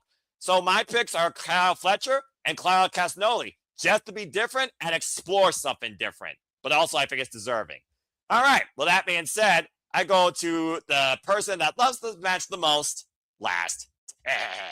Hi, Nick. Let's go ahead and get your 2 picks on your favorite match. Casino Gauntlet, who you got? Go ahead. The primary will be Kyle Fletcher, and secondary will be it's a toss up between MJF or Swerve, but I'm gonna say MJF. Considering Swerve just lost to Ospreay at the Finals Forbidden Door, do you really run that this close or have this man back in the fray with full control? Well, you have to remember, and this is what is key, is there is no expiry date that I am aware of for that contract. That is correct, as far as we know. So realistically, and that's what I mean, it makes sense for Kyle to win it because Kyle can hold it as long as you want. But at the same time, you also can give it to MJF and use it more so as a and I know that we don't really do that here. But if the ratings aren't what they are with Ospreay at the helm as the champion, you could do, and you have to put the title back on MJF to boost some ratings. You do it. So I have MJF as my secondary. But to the point of Dragunov, yeah, I do see Dragunov in this match. I do see one more debut in Mr. Farley. And I do see a return in Buddy Matthews. I think we're gonna get. Ooh, I like that one right there. Buddy Matthews and Kyle Fletcher, 2 Australians, just duke it out. Yeah, but I do think we're gonna get Shamo making a debut. Sheamus. Well, he's a free agent. You don't necessarily need to sign him to. Remember, this is a match that anybody can show up. That's true. So he doesn't technically need to be signed. So I mean, you can have him in the Gauntlet. You can have Dragunov there, a returning Buddy Matthews. And I'm going to give you one out of left field. Who knows if we see Keith Lee? Because it was reported that Keith Lee was cleared to medically return. And he did have stuff planned out, but they did nix it. So do we see Keith Lee make a return? So this match, yeah. All right. Well, I love the fact that you really explored a lot of fun options in this, in a match that, from a more so quantity of booking standpoint, you might grind your gears towards. But when it comes to the quality aspect of it, you clearly have a lot that you expect from it, and you are invested in it. So I appreciate that. And those names, Buddy Matthews is one that also, again, I can't wait for him to return from injury. That's a good layup too. So, Nick, well done. All right. Well, that being said, that's everyone's outlook. But Charles, I did see your hair, but quick, what you guys say before we move on? Sheamus has 90 days. He can't be signing with October, after October 1st. He wasn't released. His contract expired. No, he still has 90 days. I mean, nobody might forget it, though. I mean, just look how well that worked out for Tommy Yen. I'm just the only way you can have 90 days is if if you're released from your contract, not if your contract expires. No, Sheamus was released. This is accurate. If the contract expires, even if you're released, if the contract the date of the contract expires during that 90 days, then you become a free agent. There you go. Take note, folks. Timestamp it if you want to know how contracts work, unless they decide to flip it on its head and freaking turn the system upside down. All right. Well, that being said, thank you, everybody. So there's your names, folks. If you got other names and aspects, let us know in the chat. And again, remember, your predictions also matter too. Fill out the form. And of course, the form will be final 12:45 p.m. Eastern Standard Time on Sunday afternoon. All right. Well, that being said, let's go ahead and see if you bow down or if you want to pint and want to brawl with the birds who don't give a fuck. I love this match, and I love these teams. Let's talk about the AEW Women's Tag Team Championships. Divine Dominion. Megan Bain, the Megasis that ascends down from Athens. And the deity queen from Hades. Of course, the ever statuesque Lena Cross. The absolutely unstoppable, virtually undefeated Divine Dominion taking on the Brawling Buds. Alex Windsor, current AEW Strong Women's Champion, and former AEW Women's World Champion, Jamie Hayter. Two proud Brits with their own style, love for drinking a pint and throwing their fists up against anyone or any shit. And of course, Divine Dominion, they suffered their first loss in 6-woman trios action back at Grand Slam when our semi-main event had fallen out with Willow pinning Mercedes Monet. Still was the first-time loss for Divine Dominion, and they've been up against the Birds ever since, who have called out these champs wondering where they are and are you afraid of us? After back and forth weeks of sneak attacks from behind and nearly sending Megan Bayne on her own razor's edge down to hell for the Timekeepers area, there has definitely been constant brawlings and battles and upsmanship all the way across Glasgow, Scotland, which now culminates in Wembley Stadium. So straight up, do we see the Bloods receive the gold, or does Divine Dominion force another team? And honestly, I think the last team they have yet to beat, let alone face for the first time ever, bow down. Is it a reset, or is it more of the same? Does Divine Dominion retain domination, or do we party with the Birds like it's 1969 without the Beatles on the jukebox, but all the Guinness that they can handle? Let's go around the horn and see what you all think about this match. And yes, I love the fact that, again, I set this as after the Gauntlet and also maybe opening the second half. Consider it again. I want you all to consider things here. Jamie Hayter, Alex Windsor, they're native to the UK scene. Just saying. And you are looking at Mrs. Bruv.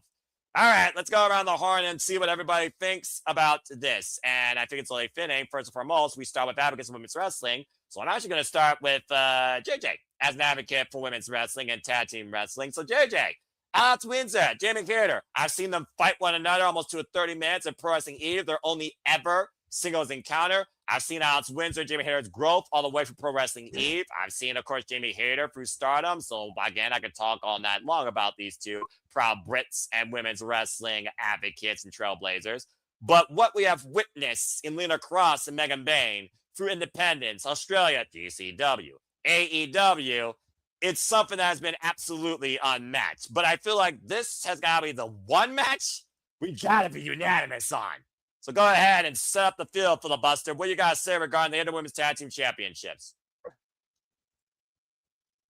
Well, despite being an advocate for women's wrestling, I really hate that you came to me first on this one. And why is that? Because I feel like we're going to be unanimous, and so why not? there's a match coming up later that I really want to be first on. Oh, okay. Then hold on. I'm going to pause you because you literally put that on the ether, and I think the audience wants to hear that too. So we are going to go then to not a Brit, but a Canadian. And I don't think she's from British Columbia, or I don't think she's French Canadian or British Canadian. But hi, Ash.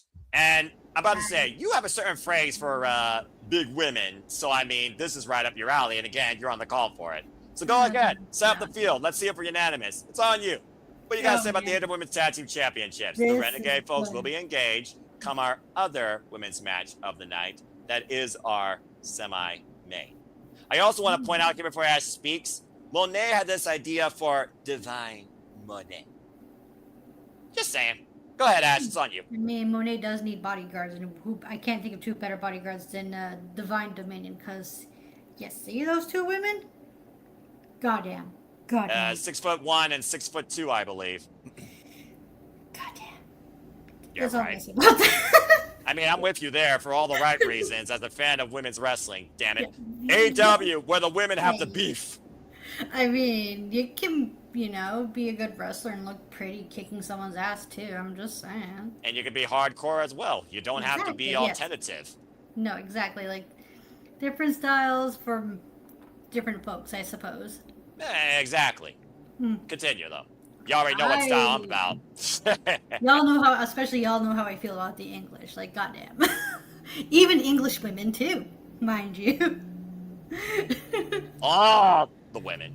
I'm looking forward to this match. This is gonna be a female equivalent of big meaty men slapping meat, because that's what this is. This is just gonna be a drag out, beat down pub fight, and I'm looking forward to this shit.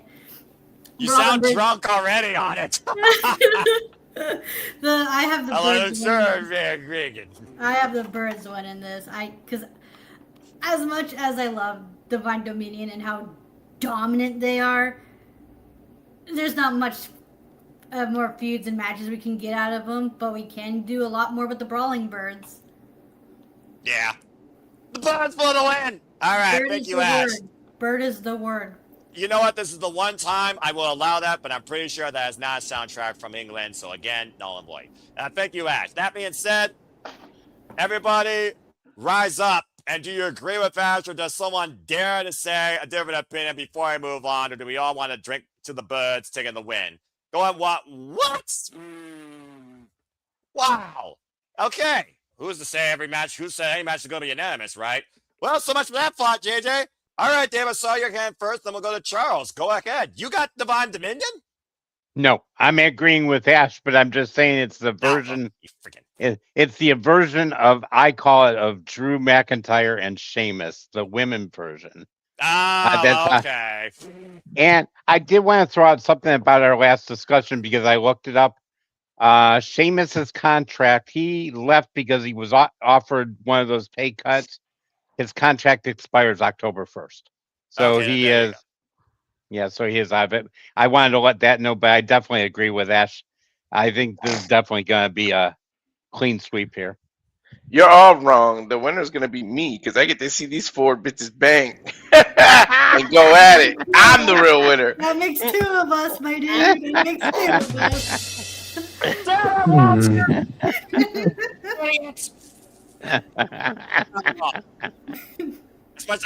As much as I hate to agree with the bad outtakes of this panel, this match is everything they're saying.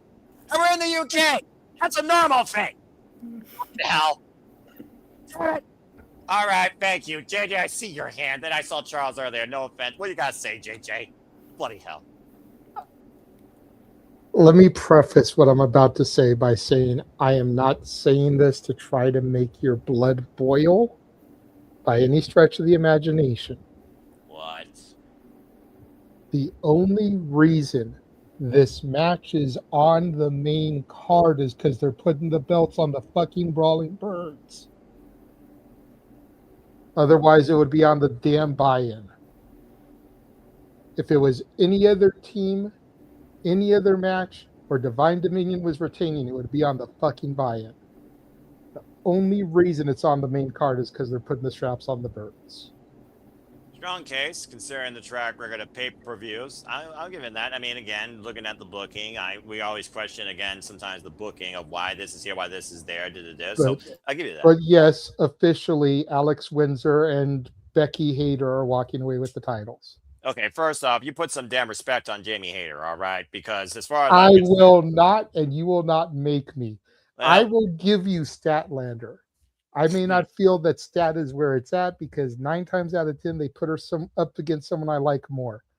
But God damn it, Daphne from Scooby-Doo, Becky fucking Hayter is gonna get some hatred from me. You can sip on the haterade if you want, but Jamie Lynch is a whole other story. Jamie Lynch, wow. How many freaking red-haired analogies in and out of wrestling you're going to do against Jamie Hayter, who could be the best thing to come out of a 70s retro sitcom if she was in one? I love the fact she's all natural and doesn't give a flying fuck what people think otherwise, including you. And honestly, I don't give a flying fuck what you think about that too, because at the end of the day, Jamie Hayter, still more notorious to me to enjoy and engage with watching in the ring than the man. And at this point, the man, is she just trying to team with Stephanie about Keys? Are we going to get like some Kim Possible Shigo dynamic here? What the fuck ever. I guess that's entertainment. Against Liv Morgan, the most annoying thing to hear on the mic. Sounds like a teenager. All right. An adolescent teenager. All right. Thank you, JJ. Okay. So that being said, we got the Brawling Birds. You're going to trigger me. I'm going to fucking fight back. It's like I'll never believe in Chase U. It'll never freaking give Jamie Hayter the respect. It's okay to be indifferent. It's okay to have disagreements. That's how somehow we freaking cooperate and conglomerate and freaking, interact with each other. And that's what makes this family special versus anything else on the internet, despite how little I deal with these guys outside this forum, thankfully. All right. Thank you, JJ. Charles, I did see your hand with you guys so quick before I move on. And damn fucking right, Brawling Birds for the win. I can't wait to see how much haterade is unleashed and how many of their mates they have at ringside to celebrate, including the bruv's son, considering Alex Windsor, wrestler, and mother. The two hardest jobs I think right now out there, outside being a damn doctor. All right, Charles, I gotta say real quick. Well, I'll sit on that island on my own. What? Yep. Okay, explain. I can't believe it. You got Divine Dominion retaining. I wouldn't. It would be crazy. I'm probably crazy. You are crazy. But never down the realm of possibility. Well, how they can be, Noah? We all seen it multiple times over. This is out of the realm of possibility there, Charles. I'm sorry to tell you. Wow, when Nick says that, that's how... Who did that?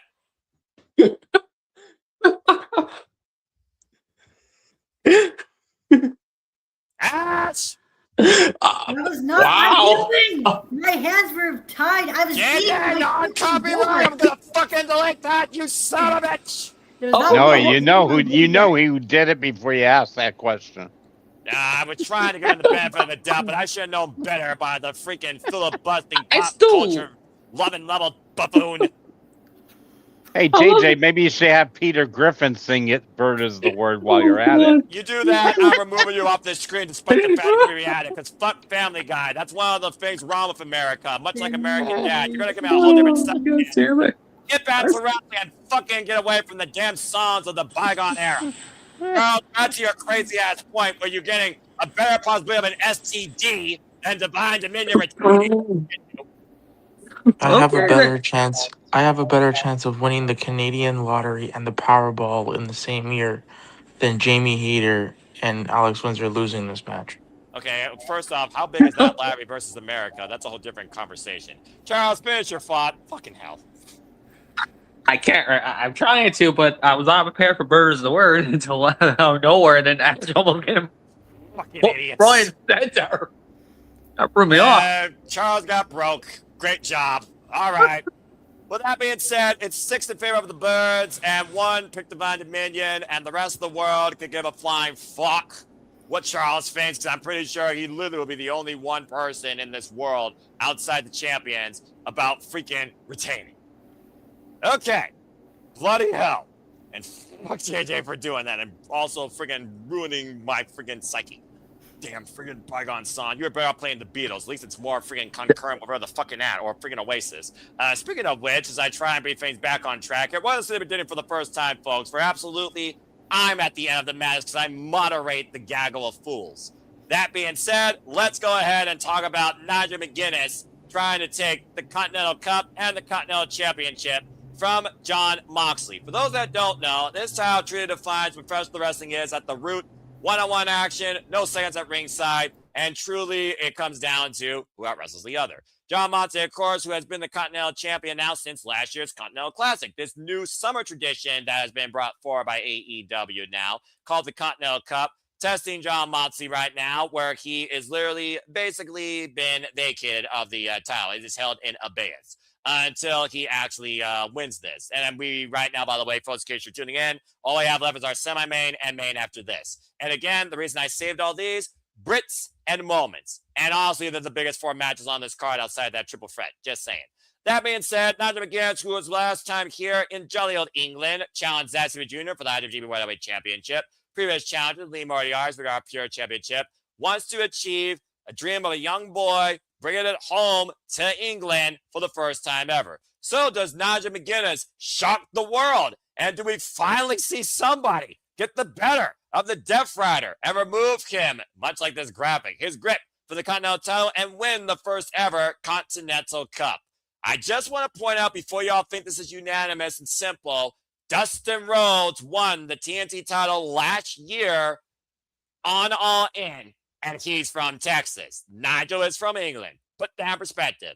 Let's go around the horn and see what y'all think about this bloody Techers affair that is ahead. And when it comes to Techers traditional wrestling, if anyone's bigger than it besides me and Ash, it's Walter, which means, Walter, you're first. Does Nigel achieve what many might think is the unthinkable and win the Continental Cup and the Continental Championship? Does he bring it home? Or does Jon Moxley prove once again why it's Death Riders versus the world and defeats the world once again? No, I think Moxley retains. I don't think Nigel ever got a proper goodbye, and I think this is why they booked this. I think John retains, and after you're gonna see Nigel put his boots in the ring and officially retire in front of the home crowd so he can get the biggest pop of the night. That's why I think they did this. It's to Nigel to actually say goodbye to the ring in front of his home country and his hometown. So you're gonna see him leave his boots in the ring at the end of this. All right, so you got Jon Moxley holding on to the Continental Championship, maybe all the way to the Continental Classic. And stay tuned, folks. As always, we will be covered here at the Simple Bible Studios. Thank you for that. He has the champion retaining his grip on the gold and winning the Continental Cup. Let's go around the horn and see what y'all think about this. All right, bloody techers, you got a shirt that freaking says it. Let's go to you next. Nigel McGuinness, Jon Moxley, first time ever. With a prone ankle, by the way, might I add. Kudos to him for surviving Kyle O'Reilly Wednesday night in Glasgow. I thought Kyle had his number. But Kyle also previously had his fight with Jon Moxley. I didn't see that rematch happening either. Overcoming Hechicero as well and Katsuyori Shibata. What a hell of a gauntlet to get to this point.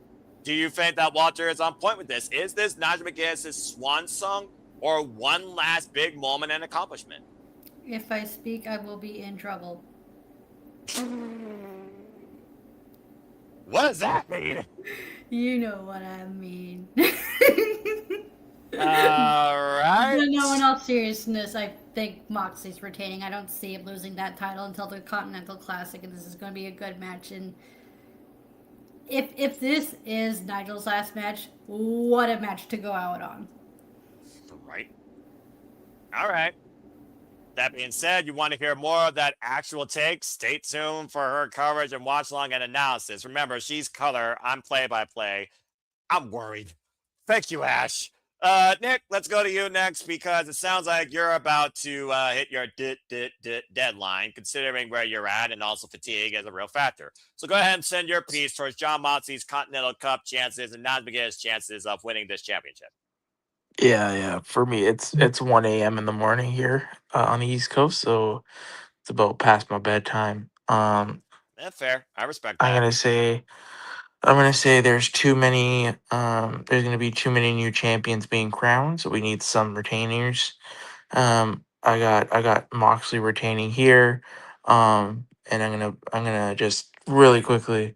I don't think the last two matches need really any explanation. I'm gonna kind of jump ahead a little bit. Mone wins and Will wins. I love y'alls. I will see y'alls later. Good night to the king Good night, of Nick. food, and we will see you next time here in the Simple Bible Studios. Thank you very much. And now we're down to 6.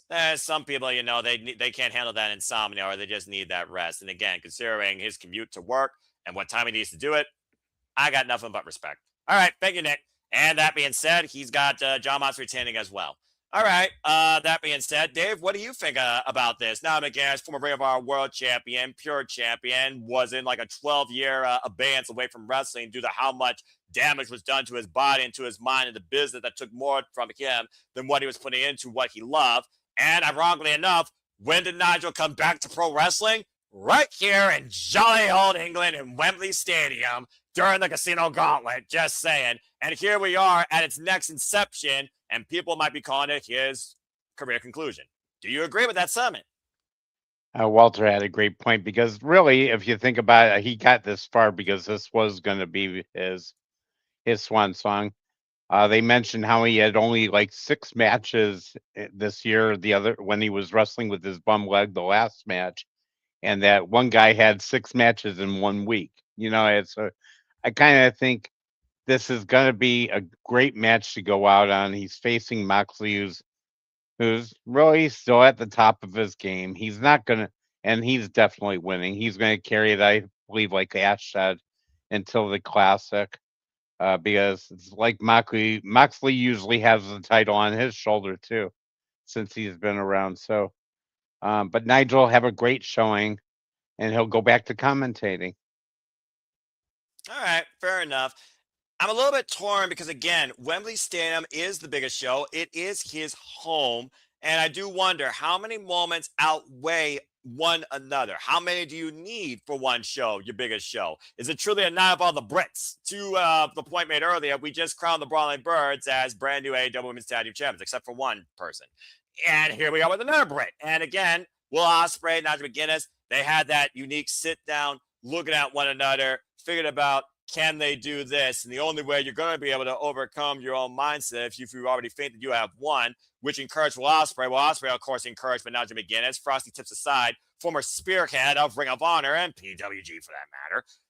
I want to say that Nigel gets it because I honestly don't think Jon Moxley needs to hold on to this title for one calendar year. I don't think the Continental Champion needs to be champion for a calendar year. And I really think right now, if he beats Nigel in what could be an incredible moment, that very much could be the case. Look what happened when Dustin Rhodes lost the TNT Championship. It freaking escalated Kyle Fletcher. Who says Nigel can't do the same thing to somebody else? It's just, damn, I'm outweighing moment and momentum. That's what this comes down to, moment and momentum. But looking at my picks, there's also a point about, again, does every title change hands? And it would be poetic for him to be done in ring in England. All right, y'all convinced me. I was figuring at first it's going to be a moment. Going to kick myself in the ass, though, because I've always been influenced at least one time once in a while on these shows. I will say that Jon Moxley retains as well, but Nigel goes down fighting and goes down flipping him off British style and passing out a bull nugget choke. I think that Jon Moxley will retain as well. But I think he also will show respect and give him the ring and give him that moment. Because we've seen that more out of Jon Moxley as of late in these Continental matches where it's just two men truly putting their all out there for professional wrestling because that's what this business deserves. His words. And I really echo that sentiment, especially when it comes to the Continental Championship. I got Jon Moxley retaining as well. Damn it. And I'm from Ohio, so honestly, I can't be mad at it. Respect. Okay, let's go to Charles next here, and then we'll go to JJ last. Charles, what do you got to say regarding the Continental Championship? I already said my prediction earlier during the casino gauntlet. When that's fair.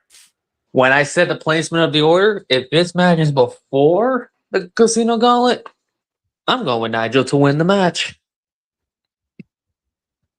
And I'm still sticking by it, even if it's after or whatever. Nigel McGuinness is winning the title. All I'm going to say, I'll say, if this match is before the semi-main I booked, I think we know which way this is going. If this is after, whole different sub-tangent. Because I do think one's going to have a polarizing reaction, while the other one's going to have a rousing reception. And whether or not Super Ditting makes that come to fruition, I think you know what I'm talking about. But thank you for that. With that being said, while he closes this one, you know what you're doing next. But that being said, what you got to say regarding Jon Moxley, the Continental Championship, much to what people have been talking about, and with Konosuke and worrying about that with Ash, is Jon Moxley a guy that has to be surrounded by a title as well? Again, the man that works 24/7 365 every damn Wednesday and Saturday night, leading by example, Mr. AEW since day one, the company man that's been for the light and dark, and defining his own wrestling merit through this Continental title has been defined by nothing but wrestling. Could it be the last one that defines him, or the last one that defines him for now, or someone that continues to define him? JJ, what do you think about this? And I know you got, let's say, about Nigel McGuinness, because you've also seen his roots. You know, I didn't even think about the Nigel retirement thing until Walter spoke it. Same. And now I can't unsee it. Same. Damn you, Walter! So, yeah, I've got Mox retaining. If Walter screws me out at this point, I swear I'm coming after you, especially when I'm giving you this pay-per-view. You son of a bitch! Damn it! All right. Well, that being said, we got Jon Moxley mostly retaining. But again, we get to call Nigel McGuinness in Wembley Stadium. Thank you, Pro Wrestling. Thank you. All right. Well, now it's time to get down to the absolute purpose of All In. For all we know, of course, All In was defined by the Owen Hart Foundation tournament winners for both the men and the women. As JJ gets comfortable, buckle up and buckle in, folks, because now we are going to cook and we're going to see who pulls the trigger and who leaves victorious in Wembley Stadium. Smile anyways, or a smile removed by force with a broken hand and a broken heart. Stay tuned. It is now time to talk about the AEW Women's World Championship. Willow Nightingale defending the gold against the very bane of her existence, honestly, or the shaper of her AEW legacy, some would say, Mercedes Mone. And even before that, before I give it to JJ, here's some backstory for you folks. You could also go look at the close-up, collaborative close-up that Renee Paquette had with Willow Nightingale, Mercedes Mone.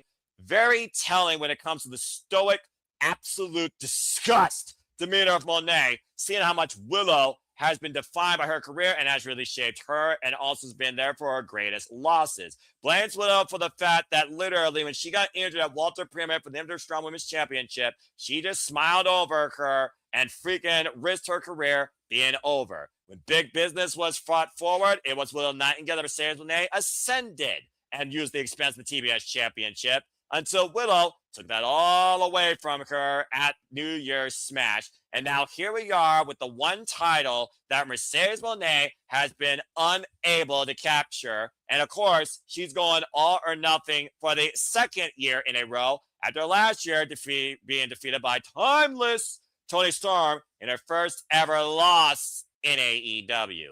The bottom line, though, the record stands with these two actually more in favor of Willow. She has 2-1 against Mercedes Moné. And of course, she just pinned Mercedes Moné at Grand Slam Mexico in that 6-woman tag I talked about earlier. What the CEO's portfolio defined did not have AEW Women's World Championship on the dotted line. Is it finally her time, or do we still see this bubbly, unorthodox babyface of the industry smile forward, leaving Wembley Stadium with the AEW Women's World title? I'm not going to say another word. Everyone will get to say their piece, but JJ will kick things off first. JJ, the floor is yours. Please speak. What is your outlook on the future of the AEW Women's World Championship? And honestly, as old as Bayley and freaking Sasha Banks, the bottom of my NXT, this has to be the combination of this fight forever rivalry with these two that have really shaped the foundation of the women's division AEW. Who you got leading with the gold, and what does it mean for both the champion and the defeated?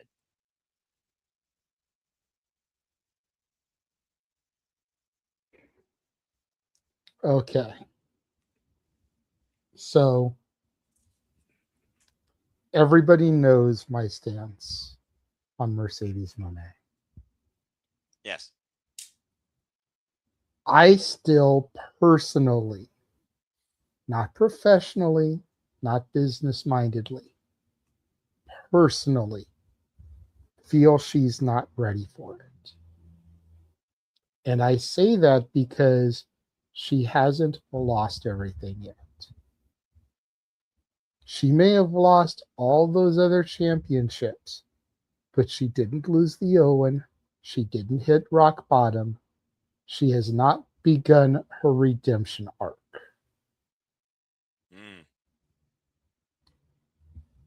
And I feel like until that moment happens in Mercedes' story, she's not ready. Now, is Mercedes better as a heel than a babyface? Yes, absolutely. Would Mercedes be a better champion as a heel as opposed to a babyface? Yes, absolutely. But you can't have somebody that amassed as much success as Mercedes did in her first year and a half with the company and then lose most of it, not hit rock bottom and lose it all. So that's where I'm coming from a personal standpoint. That's fair. From a professional, from a business standpoint, Tony paid out the ass to sign her. In my personal opinion, way more than she's worth. How long do you allow that investment to not reap the dividends that you paid out for it. Her as champion draws houses because everybody wants to see her get beat and lose the belt. It's the whole Roddy Piper philosophy when it comes to WrestleMania. People talk about if it was Hulk Hogan that drew the house or if it was Vince McMahon, betting on WrestleMania that drew the house. And Roddy Piper said, fuck both of y'all. Yeah, I remember that. If people didn't want to see me get my ass kicked, nobody would have fucking showed up. Accurate. Same thing with Ric Flair as champion in the 80s. With the Horsemen and everything. He was able to draw those houses because everyone wanted to see who was going to kick his ass and take the 10 pounds of gold.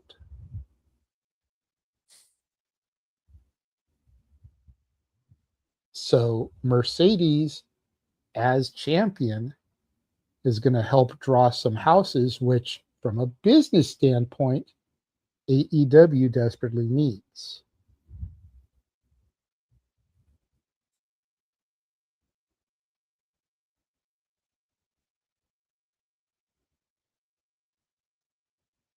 I think a key factor here is the woman that defeated Mercedes last year. Where is Timeless Toni Storm? Bloody murder.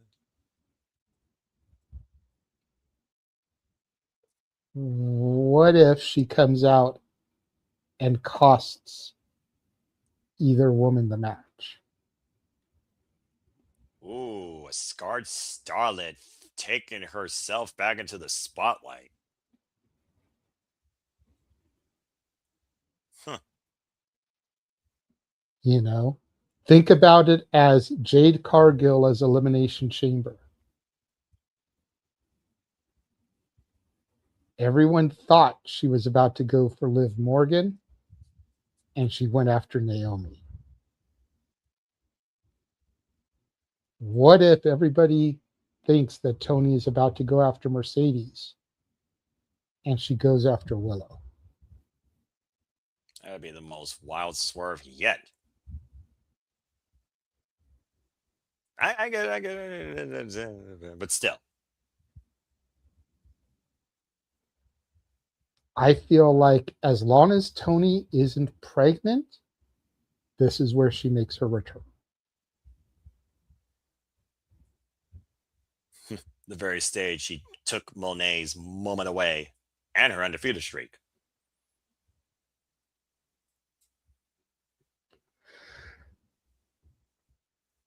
I feel like the plan originally was to have Willow keep it. But with her hand being broken, legitimately now, I think they're going to call the audible. And as much as I hate to say it, I think the GTA stripper twat waffle walks out of Wembley with the championship. I'll be in Carson, California chanting CE no, CE no. While our, and I use this term loosely, friend Simon from the Spaces is having the orgasms because his CEO won, and Ashley's reaction is exactly what I was going after. You all know more about that stuff than I do. I'll never explore that space. You want to meet somebody that epitomizes that basement dweller wrestling fan pictures of Trish Stratus and Sunny off the internet. This dude when it comes to Mercedes.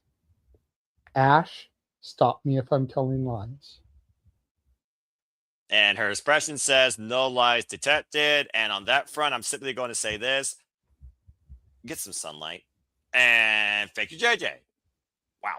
With that being said, bottom line, you heard it here. JJ picked Mercedes Moné to become, finally, the AEW Women's World Champion. Much to his chagrin. Bloody hell. Okay, thank you, JJ. Let's go around the horn and see what the rest of y'all think about that. Simply put, are following that. Dave, again, Willow Nightingale, the fact of the matter that I'm still smiling, bitch. And literally, Mercedes Moné calling her nothing but a dumb bitch and saying that I'm going to do whatever I have to wipe that stupid smile off your face and seize this title. To the point now, she took away her hand. So how's she going to look for the deadlift powerbomb? It's one of those things now where she literally found a cheek or made a cheek in Willow's armor, much like when Willow took advantage of her back in the Walter period when she wanted a strong women's championship in Mercedes Moné's mind. And that's really where all this bad blood stems back from.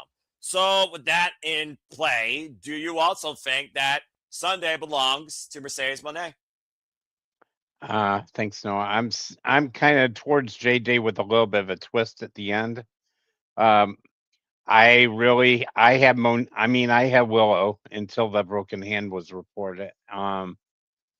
So, and then because I figured she has Moné's number, it could put Moné more of in a downtail spin. And like JJ said, the one thing, she still hasn't lost the Owen. Correct. So it still hasn't been to the downfall. But with the broken hand and everything, I think it's too much to deal with. And I saw something earlier about possible surgery, which means she may be out. So I think at the end, we may see Toni Storm afterwards, but not attacking Willow. I think she's going to attack Moné, because if we're losing Willow for more time, we need a strong baby face to go up against the heels, including Moné. So I think Tony's not going to come back as a heel if she's coming back. I think she's coming back as a face still. It may be a little bit of a different gimmick. We never know with her, because she can change herself around just like Jericho. She's very smart that way. So I do think that Moné is holding on, and I am getting a little tired, so I'm going to tap out. Is it okay if I give you my last pick? Yeah, absolutely, good sir. Yeah, because I don't have to drive like Nick, but I have to be up early. But I'm gonna definitely go with Ospreay at the end. I think it's a pretty foregone conclusion. And I did want to let you guys know something I saw during the show tonight. We all thought there'd be no more WrestlePalooza. It was announced December 12th. There's going to be WrestlePalooza for WWE, by the way. All right. Well, I guess they got to give you something before the holidays. Something. Damn it. For the price of freaking Christmas candy. I'm aware of that, Dave. I already have the graphic all set to go for our Simply Reliable Studios trailers. No, I appreciate you guys having me. I'll be back anytime you want me for predictions. And I hope you all have a great evening. It was great seeing everybody. Always a pleasure, Dave. Thank you so much. And we will see you next time here in the Solo Studios, whether on predictions or shenanigans. Get some rest. Take care. All right. Thank you. No problem. All right. That being said, again, I feel like at this point, though, because I kind of also saw him getting a little bit tired, I just wanted to make sure he got his piece at least of that. I feel like we're all kind of in the same agreement that if Moné doesn't do it here, based on the scope now of the extent of damage to Willow's hand, and if you know Bianca Belair, hand injuries are no joke. I pray it's not nearly as bad as that. But yeah, that can put you out of commission for quite a while. And I do feel like, again, looking at Willow's run, if it wasn't for the lingering, which frankly wasn't heavy surgery, shoulder injury she had prior to the Owen, would we still have this dynamic? Would Mercedes Moné soft redemption actually have happened? Let's not forget, she came in as wild card, won the Owen 2 times consecutively, defended that belt basically, and that is the one belt that she basically has at this point. So I honestly thought she wasn't going to become a WWE champion until she lost that. Either someone beating her in the Owen or she had to forfeit it, considering she wasn't involved in the damn thing. That was my original outlook before we even went into the summer thinking of All In. Because in the forefront, I had Thomas, Toy Storm, and Fat Clock going at it. And here we are with neither involved right now in that aspect. And Thekla is MIA since Willow beat her. You want to talk about somebody coming back here for revenge against a dumb bitch? I think Thekla could very well also be a detriment to Willow Nightingale, considering she's the one that she took the title from. Either way, unfortunately, I also agree with JJ, and you know how much I love Willow Nightingale. I've seen her rise. We called her winning the TBS title, an absolute delight. I do think they're going to reset the landscape of women's division with a heel at the forefront here and an absolute obnoxious Monet. And here's another reason why. There was a very, you remember Izzy, right? The young girl from my NXT that was always a fan of Bailey. And when Sasha Banks got the better of Bailey, she couldn't stand it. She cried at ringside. There was a young little girl on the front row in Glasgow, Scotland, with a sign that says, "Willow is my hero." If Monet finds a way to exploit that in a diehard fan again under this company, there's your setup for the Fight Forever saga that will be Monet and Willow Nightingale. But I do think Thomas Toni Storm could be Charles standing two-stepping away back into Wembley Stadium, much like how she left when she lost to the Glamour Mariah May. I love that dynamic. Again, Monet downfall started at the hands of Thomas Toni Storm. We don't know who attacked Thomas Toni Storm. Someone here thinks it should be Mina Shirakawa turning sweet, innocent Mina into a villain. How dare you? But Monet was never a name we thought about. And Monet, she has just as big as a reason, if any, to take out Thomas Toni Storm, who was the face of AEW. 1 year later, if we uncover, by Detective Loafer, that freaking Mercedes Monet took out Thomas Toni Storm, boom, there's your next saga. And we all know how long Thomas Toni Storm can give us, and this gentleman, filibuster, a saga to remember, despite the fact he hates one of them. Either way, if any of that type of stuff I'm talking about is going to happen, it has contest in the AEW World Championship, it all surrounds the belt going to Mercedes Monet. I got Monet winning as well. Ash, what do you guys say here real quick? I also have Monet winning. It's kind of sad that once again, Willow is transitional to Mercedes, conquering.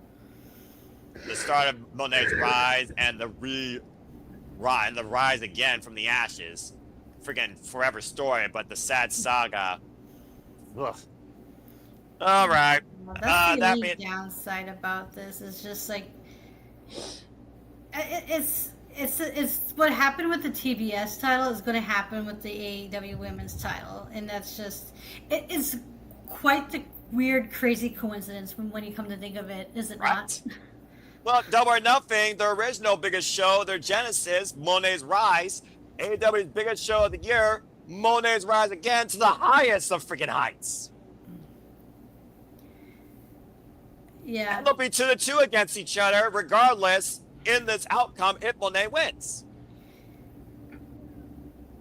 True. And I know JJ mentioned this, I don't remember what predictions or a space that it's possible, much like with the TBS title, it started with Willow and it ends with Willow.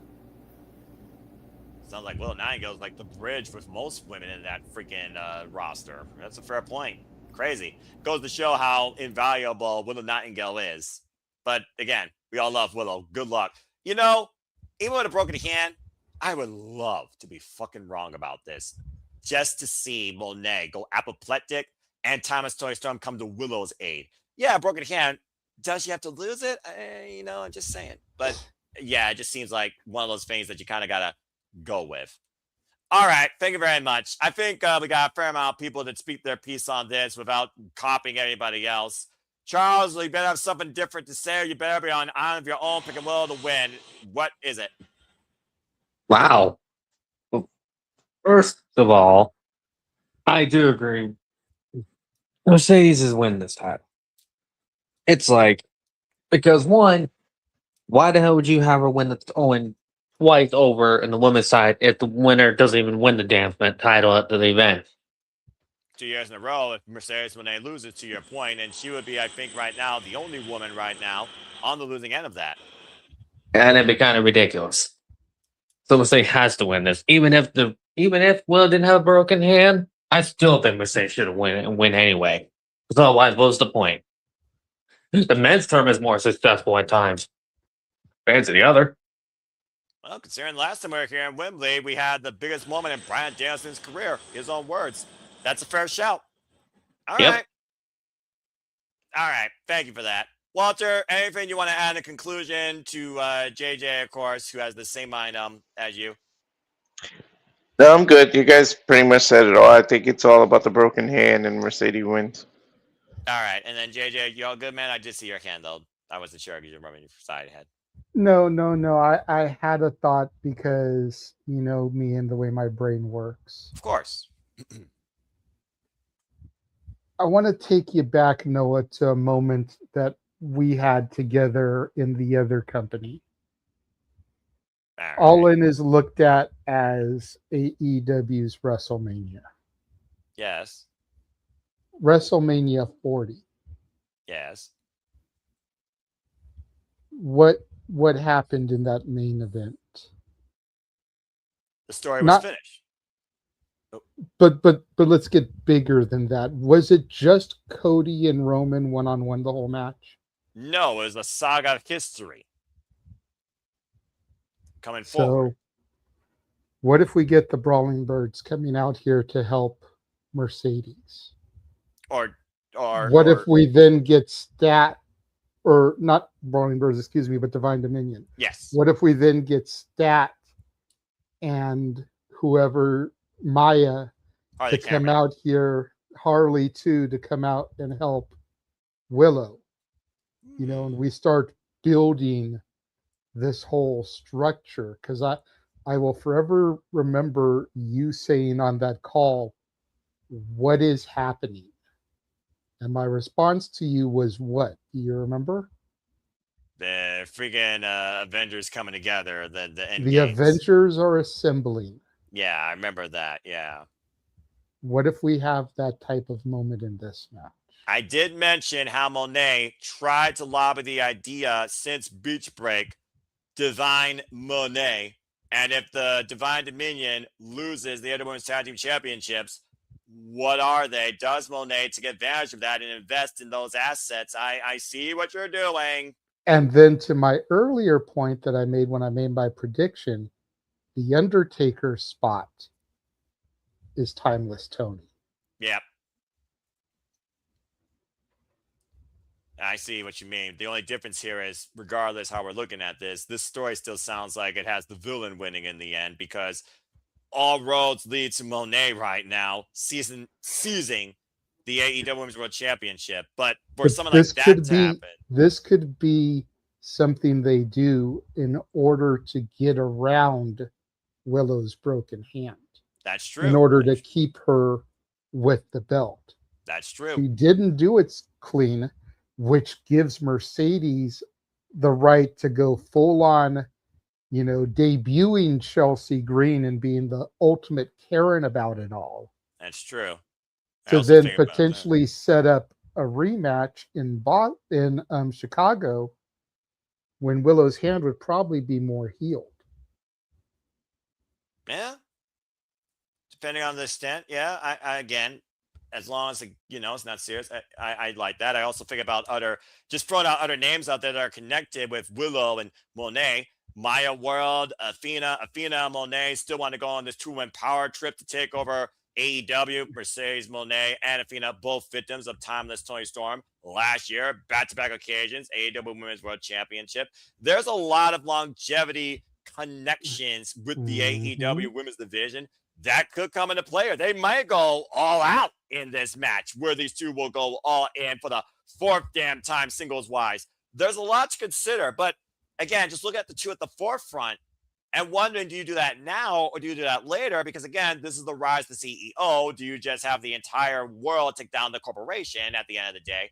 I like that. There are many ways this can go. I'm even more ambitious in how this match plays out, but I still think the decision is going to be the same. I still think Monet is going to win. And let me just say, on shopaew.com right now, for $75, you can buy your very own mini Monet. Oh, buddy. So if anybody would like to get me a belated birthday gift, you know what to buy. JJ! All right. That being said, Monet for the win. Willow, break the world, break the bracket system, break predictions leagues, don't break your hand in the process, break the CEO and retain the championship in a what if. Please and thank you. What All right. if? What if I? Non-copyright. All right. That being said, all right. We've had a lot of unique outlooks, tangents, possible debuts, possible moments, some upsets. But let's go ahead and get right into it, shall we? Let's go ahead and talk about our main event with 10 years plus of history for the AEW World Championship. And wow, this is going to be special because someone else decided to join us in the predicting, and I think because he's here for the first time, he'll kick things off. But we've reached the conclusive nature of what's got to be the main event. Does it come home? Does a young man from England achieve a dream for his country, not just for himself or for his family? Does he become the ace of all elite wrestling? Is this his ascension? Or once again, is Kenny Omega truly the better of him? When it doesn't come to the belt, it comes to being the best in the professional wrestling business. Kenny Omega, Will Ospreay, AEW World Championship. Let's fucking go. Man, the roots and history that these two men go all the way back beyond freaking AEW for that matter. You think about Kenny Omega, who inspired a young Will Ospreay in Red Pro, who followed some of the roads of the cleaner through New Japan Pro Wrestling. Eventually, these two men would finally meet one another on a similar playing field, both in New Japan and in Canada. But that hollow win that Will Ospreay got with the influencer in the cleaners bygone IWGP United States Championship run, Don Callis, meant nothing because he didn't do it on his own. He felt empty, shallow. Now we finally see these two going one-on-one once again, where they both have faced career-threatening, and in one person's case, life-threatening injuries and illnesses. Then again, Will Ospreay also faced that during the pandemic. And now they find each other fighting for the AEW World Championship. It was more of a must-win than ever for either. The fact of the matter that we don't know how much longer we got Kenny Omega, and we don't know Will Ospreay can do it beyond this, is a whole different conversation. But one question still plagues this at the end of the day. Will Ospreay, much like what the Death Riders wanted you to do or were trying to encourage you to do as their new dangerous weapon, you plan to do it on your own, but will you do it? Will you pull the fucking trigger? And will Kenny Omega truly see it coming and be able to avoid it, withstand it, or will it be the final shot needed? Who leads Wembley Stadium for the AEW World Championship? Is it a foregone conclusion? Is this the biggest riot, what if, WTF to happen in AEW history? What does it mean for the future of AEW? We got the names of Kyle Fletcher at our forefront. Let's go around the horn and see what y'all think about this culminating match for what could be the Aerial Assassin's rise to finally seize the AEW World Championship. All bets are off on how personal this has fucking gotten with the bruv and his son. Damn, Omega. Freaking no freaking limitations in his vocabulary. I cannot wait to fucking call this historic moment regardless. This is why I love professional wrestling, damn it. And I cannot fucking wait to see what it means for the future of AEW World Championship. And Ash right now waits in anticipation. Let's go around the horn and see what I think about All In's main event. So first and foremost, Jeff Mother from Isham is down here for those that are just now tuning in, just off screen. But I would love to hear Jeff's thoughts first and foremost, how he feels about All In and what he wants to say regarding Kenny Omega and Will Ospreay, considering he was with the bruv on a boat for the AEW World Championship. So, Jeff, I'm not going to Roderick Strong scream you back on screen, but if you are available, I would love to hear you speak.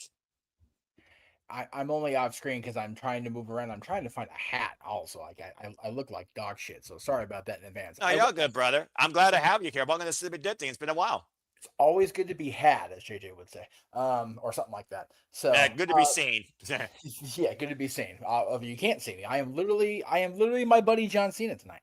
Hey, I'm for it. There you go. So first of all, did I hear JJ compare Mercedes Moné possibly being the champion to a Roddy Piper level heel? Like, did I actually hear that comparison made in a even a minutely positive manner about the next AEW Women's World Champion? I am, dude, JJ. You must be getting contemplative, and dare I say nice in your old age after 50, man. Good on you, brother. Good on you for that. Don't push it, fucker. I know. Hey, you know what? I am looking forward to it. I've got 3 days off. I'm going to be here tomorrow doing Jack and shit, and I think Jack done left town. The next day, I am going to be interacting with and hopefully getting a promo from we'll call him a large, attractive, too sweet Hall of Famer, and we'll let you guys figure it out from there. And then I'll be around all day Sunday. I'll be part of this show. I'll be part of the WWE offerings if I'm needed. I am here for you folks. Love it. I love it too. I'm so glad somebody at work decided they wanted to work Sunday rather than Monday. I'm like, I got you on Monday. I will gladly be here Sunday. As far as the World Championship match, it is, as Noah mentioned, it's no secret. I spent the better part of 4 days in and out of a drunken haze with Will Ospreay, among many other attendees on the Jericho Cruise. Matter of fact, it was Will Ospreay and his friends that saved me from my drunken stupor and gave me a case of spring water. So God bless the bruv for saving my ass. Right. As far as Kenny Omega, I was in the building, and I think we were already in receipt at that point when he became the PWG World Champion. So I am very happy for both these guys that they are in the slot they're in. I think we've all can agree that Kenny Omega has fought back from what should have been a career-ending, what was a life-threatening situation with diverticulitis, right, Brock Lesnar?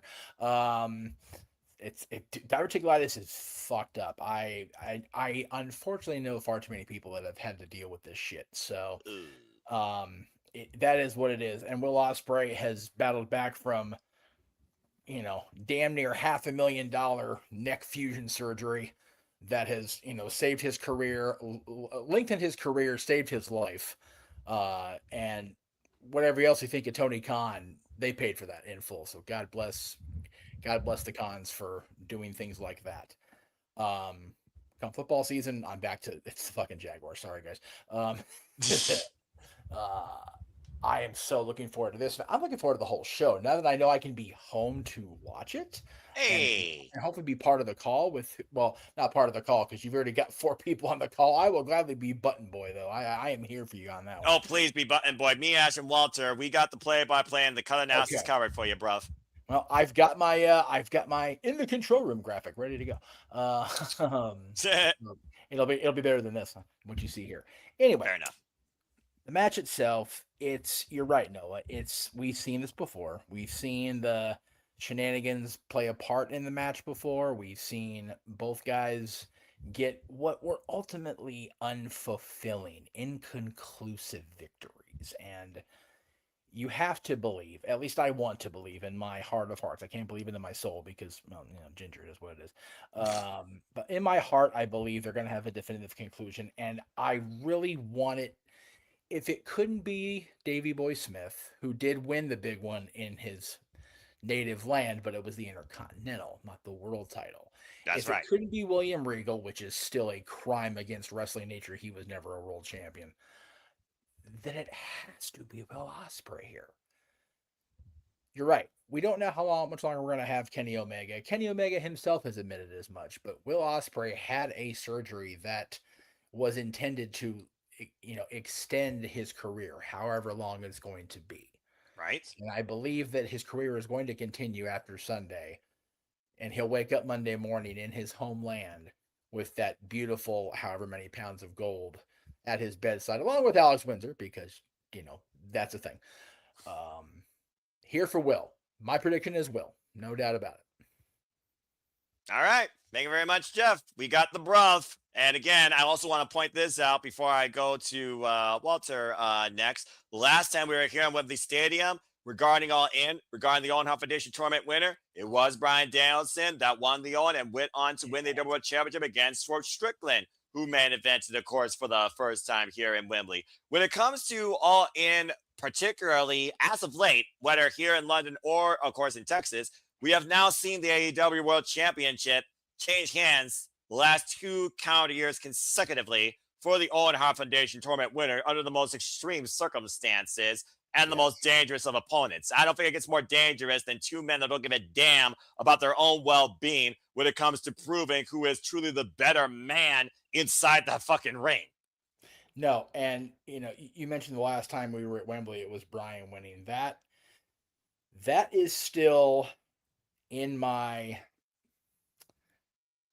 top 5 moments that I got to be a part of in terms of the production of the watch along type situation. Yeah. Just being behind this and just the moment, the entire thing, the entrance with Brie and the kids, and the moment after the match with the soon to be former Blackpool Combat Club that evolved into the Death Riders. Oh, God, the Death Riders. But that moment in Wembley with them there was just special. And I don't know, for Will and for his family, it will be just as special. And I hope for that for him. And but whatever else happens Sunday, that needs to be the definitive moment. Will Ospreay not only becoming a world champion in AEW, but in London. Yeah, it screams like this is the moment we need this calendar year for professional wrestling, damn it. And maybe for AEW's freaking future as we know it. This fucking calendar week. We need a little bit of smiles. This has been a fucked up week. Okay. And you know what? No, I understand what you mean completely. That's accurate. That being said, over this shit. Yeah, I think many people are. Some championship wins here. I think many people are, and not just from a wrestling standpoint. Thank you, Jeff. Oh, good Lord. Walter Cruz, transformed. I put it on your now voice to speak. What do you guys say regarding the AEW World Championship? Kenny Omega and Will Ospreay. Go ahead. I think Kenny is fully embracing being the heel on this because he knows where he's gonna be, what territory he's in. But you have to. I called Ospreay winning since he returned from injury. We thought he was gonna win before he got injured, so we knew this was all set up for this match right here. But I feel like it's gonna be a hell of a banger. And then Kenny's going to probably wrap the title around him, give him his spot, and make it even worthwhile. Like, there might be tears in all 3 of our eyes. I think this might be the biggest moment in a long time. They're going to have a huge moment here when the passing of the torch, if you will, happens. So, of course, I think this might be the one unanimous one tonight. I think it has Ospreay to wins. be. Please, come on now. It has to be. If there is ever something to need to be 100% which is why I am personally going around to everybody, it fucking needs to be this damn match. Period.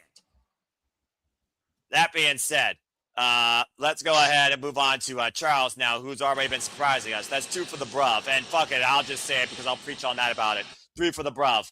Charles, go ahead and lay your voice now on this. What you got going on with the main event?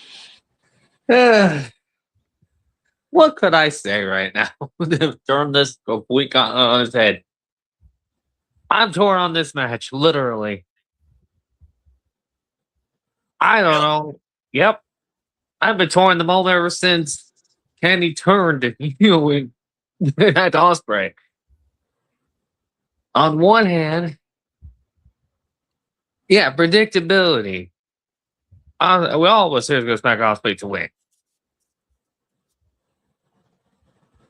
But on one hand, on my other part of my brain going, why not go against predictability for once? And you know what? I'm leaning towards. Yeah, screw it. I'll be on the island. I don't see Ospreay winning. You go back in your manhood now. Go back in your manhole now. What the manhole? The manhole, Walter. Botch. See, I want it. This is why Knots and Six Flags merge, because the creator of Peanuts can't keep his shit straight. This is what. Right here. Anyway, carry on.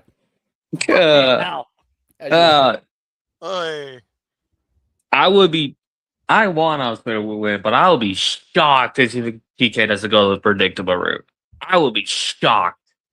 I thought I was missing some of my stuff, but jeez. Okay, then. Well, thank you, Charles, for always being the top 0.01% of different when it comes to something that is more obvious than water is wet. Thank you very much. All right, let's go to JJ here before I give it to the fair lady, lover of techers, and, of course, a fair outlook on Brits to go last. JJ, anything you want to add regarding what you heard or to rebuttal Charles, what if more wider and stranger and harder to access in the Twilight Zone? Go ahead. Well, let me get this out of the way, plain and simple. Ospreay's fucking taking this. Okay, good man. Thank you. God. Now, remember in the last match, I made a comparison to WrestleMania 40? Yes. I believe this match is going to be our WrestleMania 20 moment. Ospreay's going to win. Everyone's going to be focused on him in the ring. And then Alex Windsor will be right there with her newly won championship. That made me so happy. To embrace her man.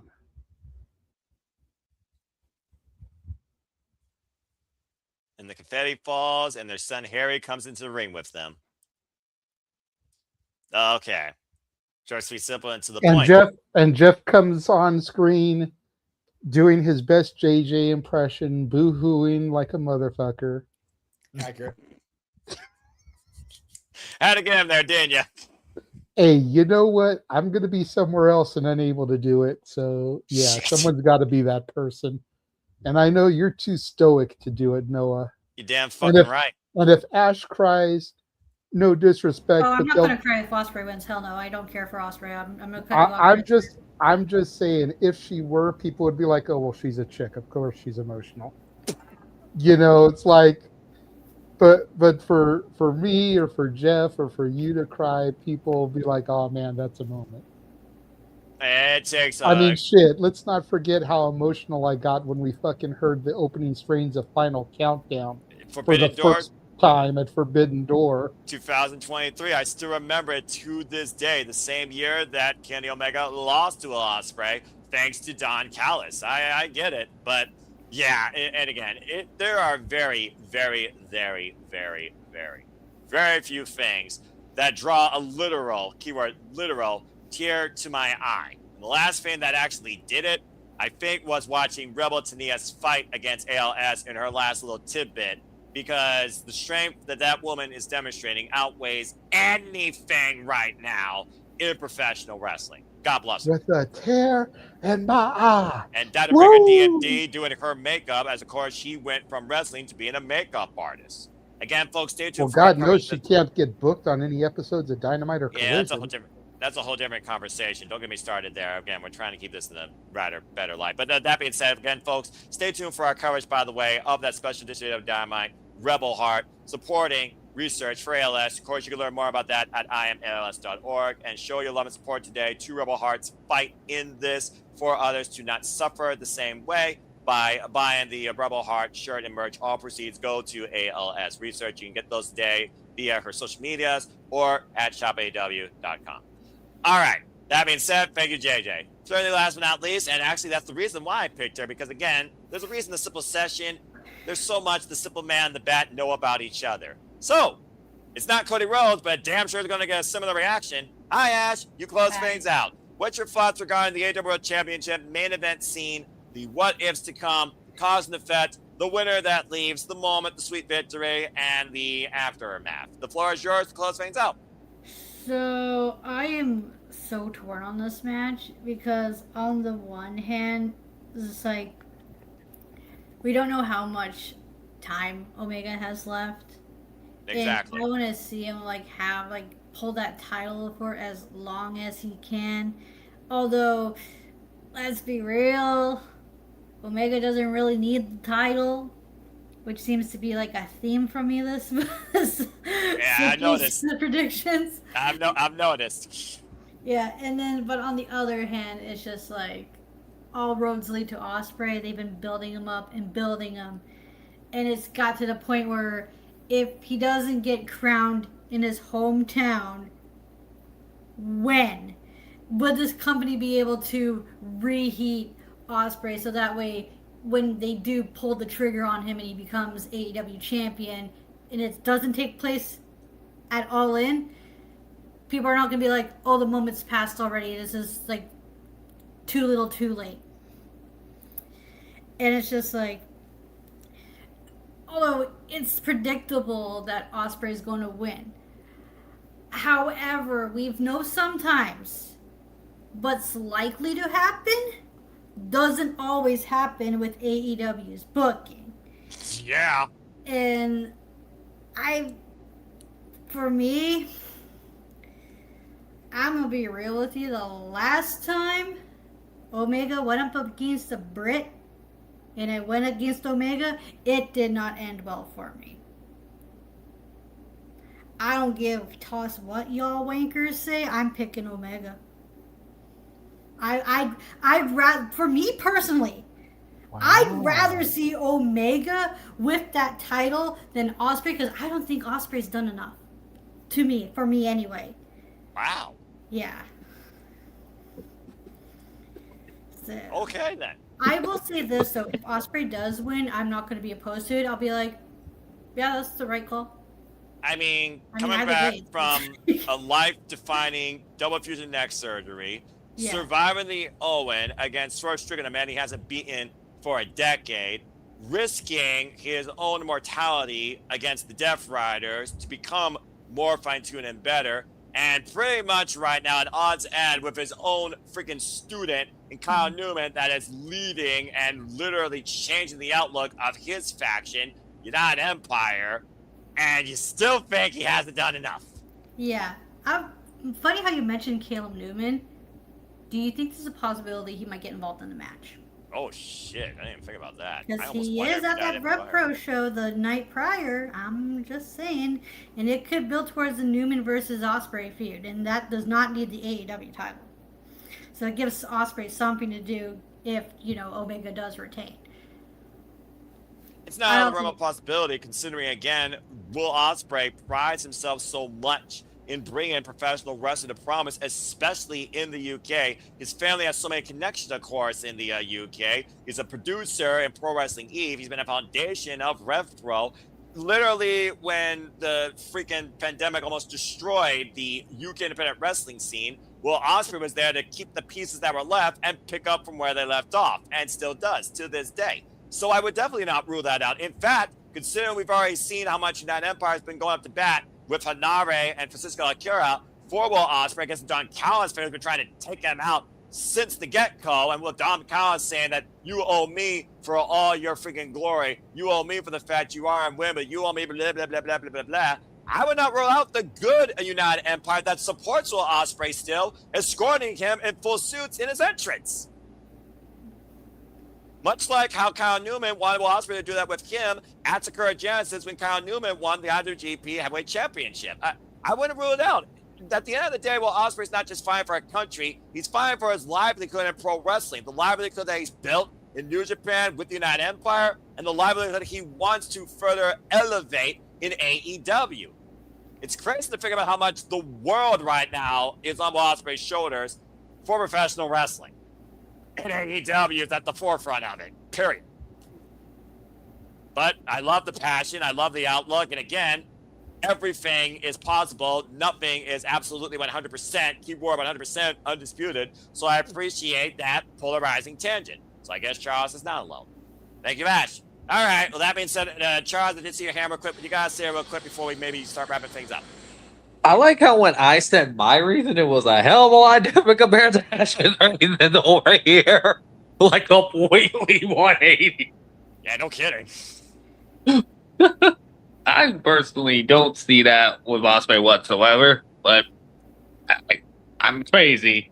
But I guess I'm not going to be on the island alone. For whole different reasons. Yeah, sometimes you need more than a ball called Wilson just to have company. So there you go. Apparently. I understand that reference. Good man. I did too. Good gentleman. All right. Well, that being said, does anyone else got anything else to say regarding this? That's AEW All In. That's our main event. That's the bruv that we think is going to finally reach his ascension for his country and bring it home. What do you got to say after I did see your hand real quick? Do we think the One Winged Angel's gonna get kicked out of? Ooh. Bonus point. Because nah, don't talk that. We're not going that far. That's a discussion point on the spaces and in Twitter. That's a strong discussion point, too. Mhm. That's a strong discussion point. Again, the only man that's kicked out of it is Kota Ibushi. And I could literally see Will Ospreay being the only other man put in that conversation. I like that a lot, actually. As long as it's not at one. I think here you got to literally do 2 9/10 because that goes to show again, especially with that being on his neck, how far he's willing to die for this moment because he may never get it, to your points and others' points. I like that a lot, though. Food for thought to consider again how much the story bell to bell in ring might literally outweigh the overall history of these two men in professional wrestling, whether against each other or on their own paths. Was one chasing the other this whole time? I guess we'll find out this Sunday once for all who leads the AEW World Championship. That being said, I think we went all in on this conversation, and that's really it. So again, folks, what are your outlooks, your opinions, your biggest moments, your debuts, your upsets that you see towards the pay-per-view? JD, I do see your hand real quick. What's up? I meant to bring this up when we were talking about the Casino Gauntlet. Yes. Knowing Tony Khan, knowing he's not afraid to shell out money for licensed music. Yes. Instead of doing, the whatever for the 10 count for whoever's going to come out next, they should play the Who's Who Are You every time for the 10 count. Nah. Yeah, I could totally see it. I think it would be a great gag. Instead of people counting down, it's like, who are you? Besides, Masked Singer's got that song pretty much old at this point. No, that's a CSI thing. Well, yeah, but that also goes back to CSI as well. That's where they ripped it from. So anyway, I mean, wild tangent, but I guess that's some level of entertainment. At least it's freaking regional. Yes, Jeff, I do see your hand up, bruv. So, really quick, I'm just going to go through my picks. Oh, sure. Since I came in late. I'll blow through them here. I know. The wild card entrant is going to win the Trios Championship because I think it's going to be Swerve and Kofi and Woodsy. Mercedes wins. Will wins. I said that already. Yes. Lord, wrestling gods, not JBL, forgive me. The Bucks win. I called it too. It hurts me. But me too. You both hurt me. No, just okay. I'll elaborate on this part. Adam got his wish. He got his tag team championship run with Jay in AEW. They have to end it apart. Christian's got to turn. And if they want to persist with this nonsense of the Bucks continuing to be baby faces, then fine. Just turn Christian back heel, full heel, and let it be. Whisper words of wisdom in London. Okay. And what did I say, Noah? What did I say? Ended with them going one-on-one one last time. I remember. We'll I see. said have them lose the belts to the Bucks, get the rematch it all out, and then one-on-one one last time at Wrestle Dream. I heard you both. I understand you both, but I'm going to continue my own way. But anyway, if there's a way to stick it up WWE's ass and go, okay, you want to counter program, Muckerfuthers? We'll just give you a rematch, and we'll make sure it's some sort of dumb fuckery gimmickry between these two teams. Anyway, fair enough. Anyway, continue. Casino Gauntlet, I am sticking with Max, and I'll give a shit how biased and how freaking Homer I am. Max. Fair enough. Who's your number 2? Because you get 2 picks. Max. Max is the other pick. I don't care. I'm not in the league, so it really doesn't matter. Yeah, you're an outside observer, and I love that. Outside observer. So Max or bust. And if somebody else wins, I'm gonna be a pissy son of a bitch, and I'm off work, so I can afford the time. Anyway. All right. Fucker. God, Mox and Nigel. You know what? I'm gonna go with Nigel just to see the implosion of what happens if Moxley loses the title. I love that. And I want, and even if Will doesn't get it, Nigel will get it in London, which is fucking awesome too, because that boy is overdue. I don't know enough about the tag title match, the women's tag title match, but so Alex gets her moment, we'll have the Birds win. Fair enough. Knight and Darby, God. I kind of want Darby to be the TNT champion just so he will never be the world champion again. Just keep him the fuck away from that title. Honest to God. So Darby there, and then Fletcher, Takeshita, and Okada? Jesus Christ. Yeah, the match that's going to bring the Superman patch now, if you catch my drift. So I think that should be open just so we can all spend the entire rest of the 65 hours coming down from that one. Fuck. Fair point. I can't do a coin because it's 3. I need dice. Fuck. This is for which one? Which title is it here? The AEW International Championship that Takeshita had previously, that Kyle took off, and Takeshita beat Okada for at Double or Nothing. Okay, so they've all been that champion already. Okay. Yep. I was gonna say which one of the championships that had, like, whatever. But keep in mind, Jeff, Okada and Kyle Fletcher are part of the family, and Okada says all that matters is the title stays in the family. Is it Proto-Kata or Proto-Shida? Proto-Kata. I'm gonna take a Proto-Shida picking the butts for this match. God, Me too. Massive Proto-Shida. God. I knew this match was gonna be the hardest one to call. I hate that. I know. I hate the show, Jay. Anyway. No. You're over. I love it. Fletcher retains. Fuck it. Okay, there we go. And Jeff has now put in his quick picks. And again, do you all agree with the professor of wrestling here at Tommaso's? Let us know in the comments down below. Yeah. Do not take these as professory top. This is not a Mike Tenay fucking full-on analysis. I know. I just messed with you. Your nickname is a nickname for a reason, all right? I just say. West Coast professor, and it's not quite West Coast. It's fucking far east. So if you're the West Coast professor, I'm the Midwest commentator. There you go. And JJ is the Renegade. And El Renegado, depending on what show you're on. El Renegado de la Lucha Libre. Well, I think we need him to make a debut at Santino Brothers. Are you fucking kidding me? Dude, you realize what you're setting yourself up for, bro? I know exactly what I've set myself up for. I need pictures. Lord. I need video. I need Joey and Sylvia taking turns chopping your ass with that mask on, just cause. Damn it.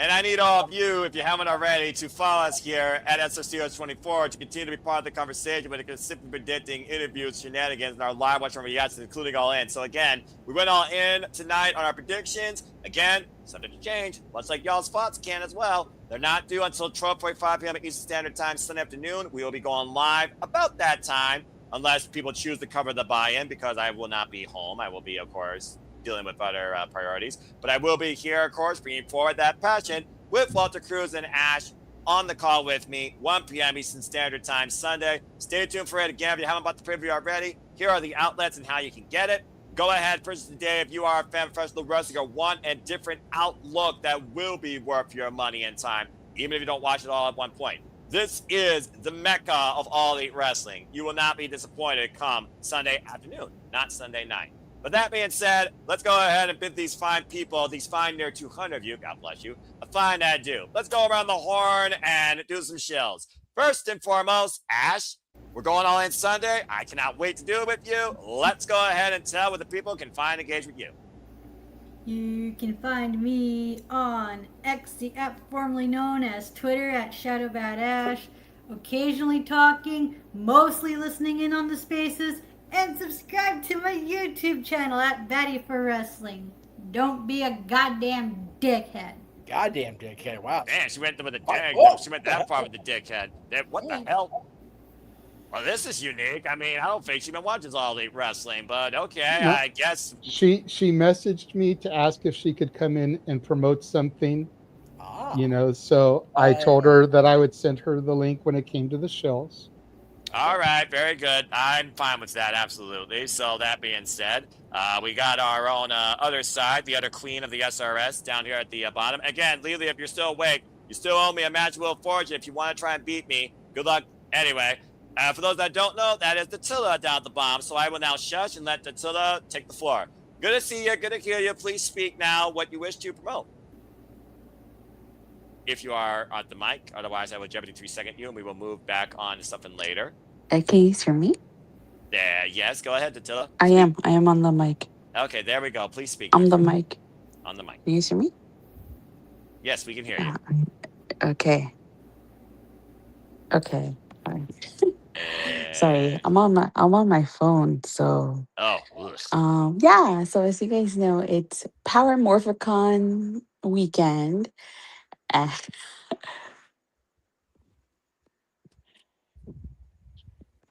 So I will be at Power Morphicon all weekend long, and I will be uploading panels up to my YouTube channel.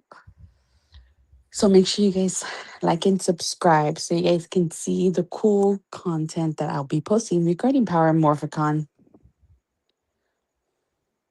Alrighty. Excellent stuff. Again, folks, that is Rangers of Wrestling. You see it right there. I actually was at the command center today. Well, there you go. Got her friggin' morpher all ready to go. Well, thank you, Datilla. And again, I hope that you have a great time. Of course, this is the month where you empower others and yourself the most. And I hope that it's nothing but a fun, fulfilling experience for you.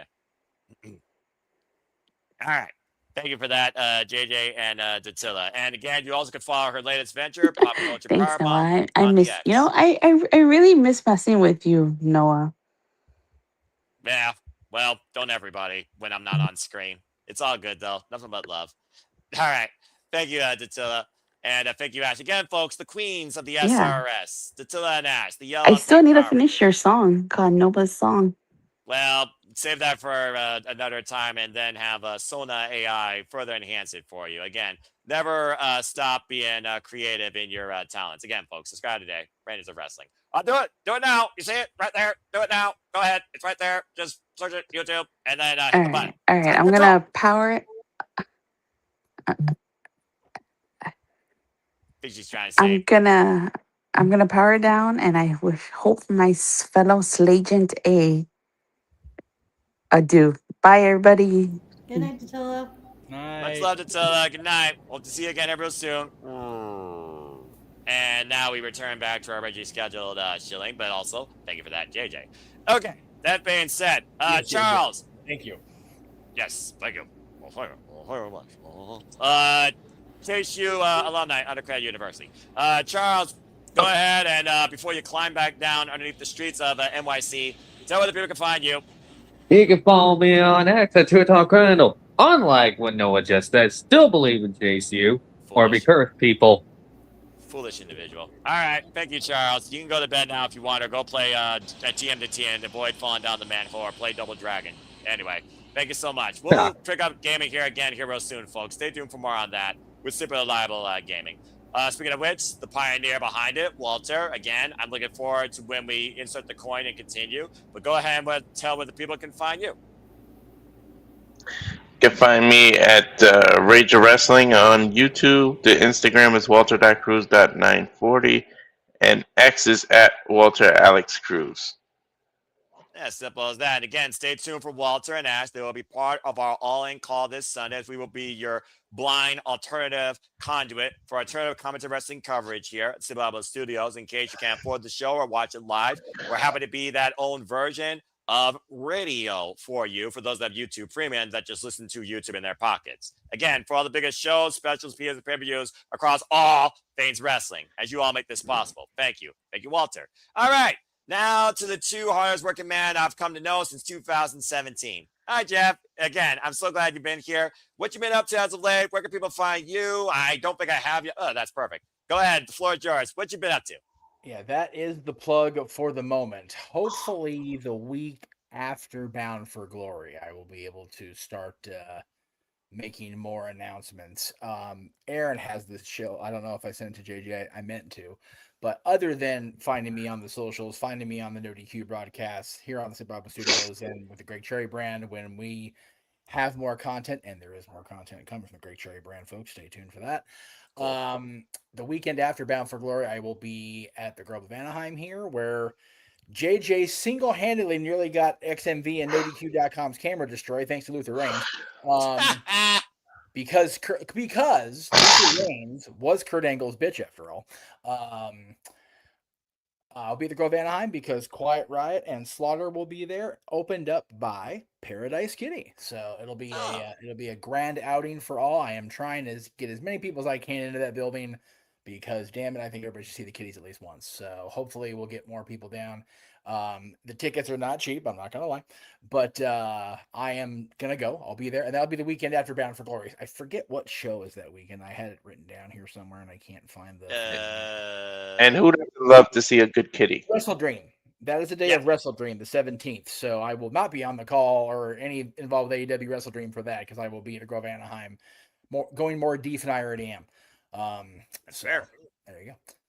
Other than that, @_Jeff Meacham. There are announcements coming. I'm just trying to get all the I's dotted, the T's crossed, and all the things organized. But come Money in the Bank, probably Money in the Bank night, if not Bound for Glory night, the next night, I will have finite details to deliver to all of you regarding the future of the Jeff Meacham Network.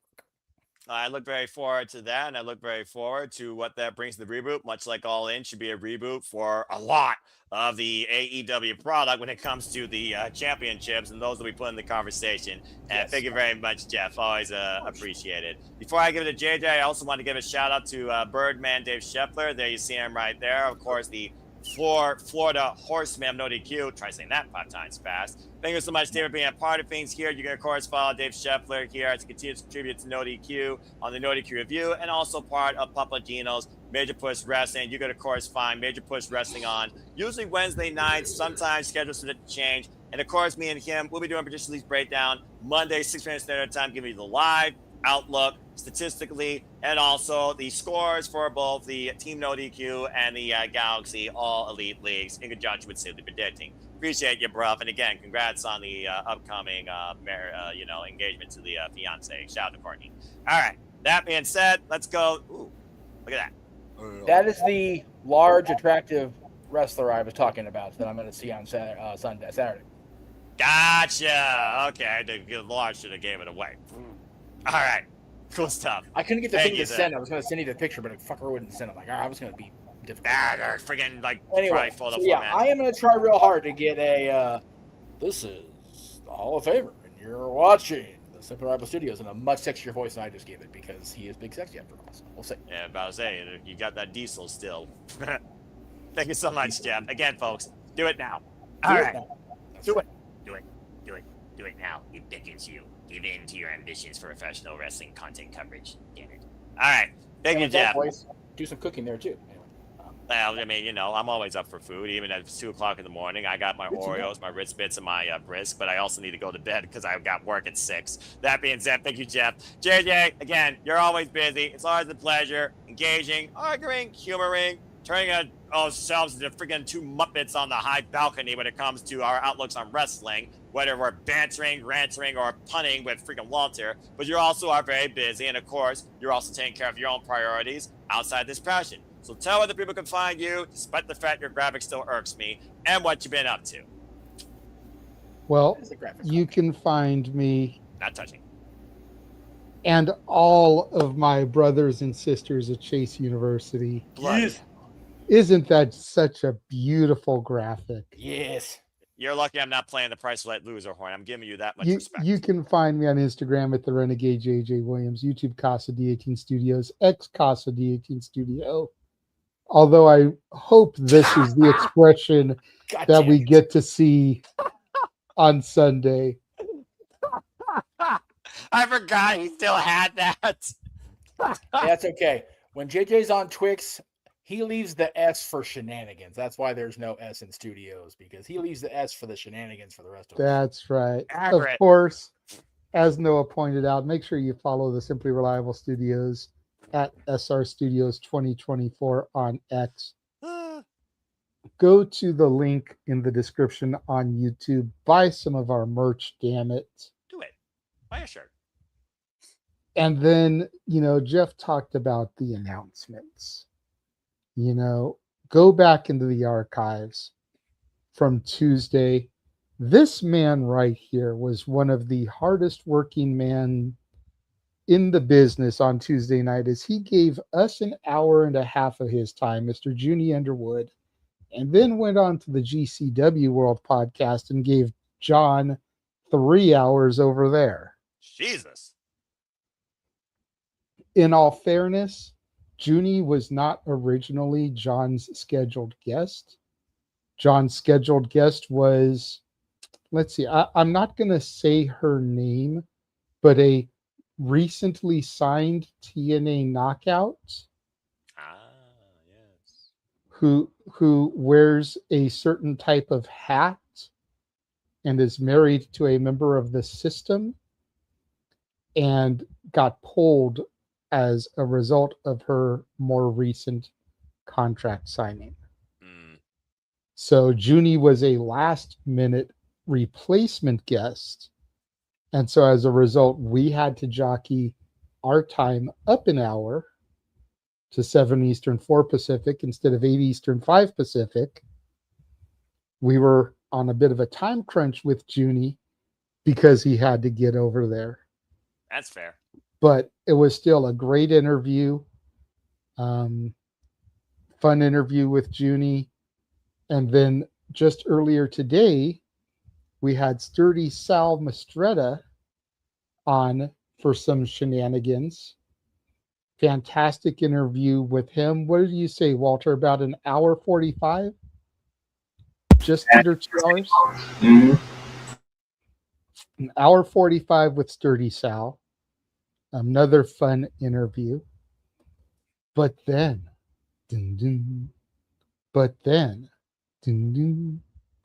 coming up on Tuesday, we will be having Simone Williams, the former Princess Aussie from WoW, will be joining us.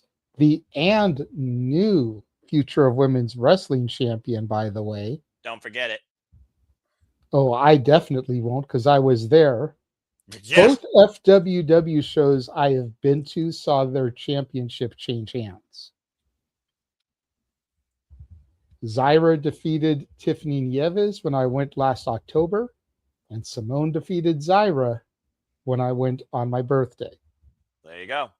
I think I'm safe in when I go to their next show, Simone's not going to lose it that quickly. But hey, who knows what happened. Exactly. Continue. And then the following day, on Wednesday, September 2nd, we will have the Pro Wrestling Symphony champion, Colby Carter, joining us. A week from Simone on September 8th. And again, I'm going to put him over because it's the first one Walter has locked in. Sam Stackhouse, one half of the and new GCW Tag Champions, is going to join us. Nice. And then that Thursday, we're going to get our first Zebra, as referee JC is going to be joining us. All of that and more, go back into the archives from yesterday, as Statboy and I did tribute streams both to Dolly Parton and Tim Curry. Respect. May they rest in peace. And then today, we lose Peter Cullen, the voice of Optimus Prime, the voice of Monterey Jack, the voice of Eeyore, and countless others.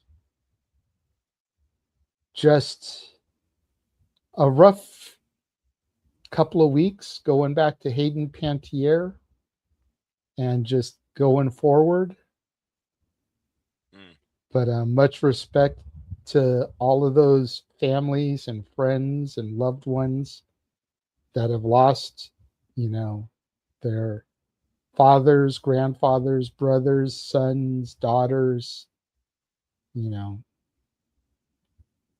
Well, like I said, treasure your families. And as good old JR says, tomorrow is never guaranteed. So if you can, enjoy life and enjoy wrestling. And thank you for that, JJ. And may you continue doing what you do. And may we all continue what we enjoy doing, what we need to do, whether it's for work, for wrestling, for life, or just for the good name of it, to show what it means to be a human being with some common decency in and out of the internet. Thank you for that, JJ. And again, thank you everybody that has tuned in. If you want to further engage with me, try and find me if you choose at nfoster1916 on the X or on YouTube. For I am nothing more but a simple man and a lifelong fan of Consolidated. I'll go Bob Ross style. All right, fine. I'll do the whole thing here, but just so people's headphones don't blow up. Lifelong fan of professional wrestling. Damn it. Again, Simply Predicting is the mothership, the flagship, if you will, of the Simmons brand. I love doing this for all the biggest shows, PLEs, peers across all the biggest brands, professional wrestling. Whether it's the Fed, NXT, AEW, TNA, ROH, or New Japan's biggest shows. And stay tuned, we'll be doing that for King of Pro Wrestling soon here. Again, I hope that y'all continue to be a part of the conversation. If you haven't already, participate in the leagues. They're fun exhibitions. It truly shows you can have fun simply predicting. That is the namesake of it. The next time, of course, we're doing Simply Predicting, believe it or not, it will be if you're on the East Coast tonight, Friday, 11:30 p.m. Standard Time, because there is some talent I do care about, and I do want to hope good for the future. We will be doing a simple Simply Predicting for NXT Heat Wave. And yes, there will be a prediction lead form for that as well. That will probably be out Saturday morning. So stay tuned for more on that. Then the next Simply Predictions, of course, for AEW will be AEW All Out. The Fed, I believe, is going to be the Money in the Bank. And TNA, of course, the next one with them, will be Bound for Glory. So stay tuned for more on those. If you haven't already, go check out the last simple session in conjunction with Batty for Wrestling, exclusively across Batty for Wrestling's brand. We got up to some Monopoly shenanigans, talking about properties and name values. Again, Ash was the player this week. Stay tuned for the next game where she will play in the game that I will participate in. And we talk more about women's wrestling, the next generation of wrestling, and gave our Batty outtakes on the G1 Climax. So if you want more on that, go check out that forum. I talked about Papagino earlier. Again, after we cover All In Sunday, stay tuned Monday night, 6 p.m. Eastern Standard Time, as me and Papagino break it down, a prediction league breakdown, give you the prediction league scores and our outlooks on the predictions, statistically and from an analysis standpoint. And that's all I got to plug for now. As I always like to conclude, there are no winners, no losers, no betters. Just fans with opinions for this passion we all share. At the end of the day, support one another, respect each other, protect your mentality too, treasure your families, and just enjoy life and enjoy professional wrestling. It is truly as simple as that. But with that being said, thank you so much once again to every single one of you, whether continually or for the first time in doing, for tuning in to Simply Predicting. Please like, subscribe, comment, and tell a friend. Hit the bells of videos live on demand on any YouTube channels here, or follow us today on the X at SR Studios 24, and hit the subscribe button if you're on YouTube, particularly to Rage of Wrestling, to Batty for Wrestling, and for that matter, to all my friends here. I assure you, the conversations, the predictions, the reactions, the rants, the madness, the expenses of my dignity are not going to let up anytime soon, and I hope that further engages you and entertains you. And even though he wasn't on the forum, gotta give a shout out to Emmanuel. He was involved in the chat. Shout out to Los Domingos. Follow them as you see right there. And interactive games and movies. I don't know why YouTube flagged me. Again, he's been doing stuff with Cluedo and Murder Mountain, trying to figure out movie stuff. Thank you for that, JJ. But that's all I gotta say for now, as lady and gentlemen and ladies, because I know there are actual professional wrestling fans that are of the, let's call it the better gender, in the chat, because behind every man there's a better woman, as far as what I've heard, and I respect and acknowledge that. Thank you all so much for tuning in. So on behalf of Dave, Nick, Jeff, JJ, Charles, Walter, Ash, me, and all of you in the chat, whether we're in your feed on the X or on your screen at YouTube, I thank you so much for tuning in. So until next time, I got pause and impact in life. Have a good night. We're freaking going all in, as this has been Simply Predicting AEW London. Have a good night, folks, and we will see you tomorrow night for Heat Wave, and then Sunday for All in London following the shenanigans. Take care.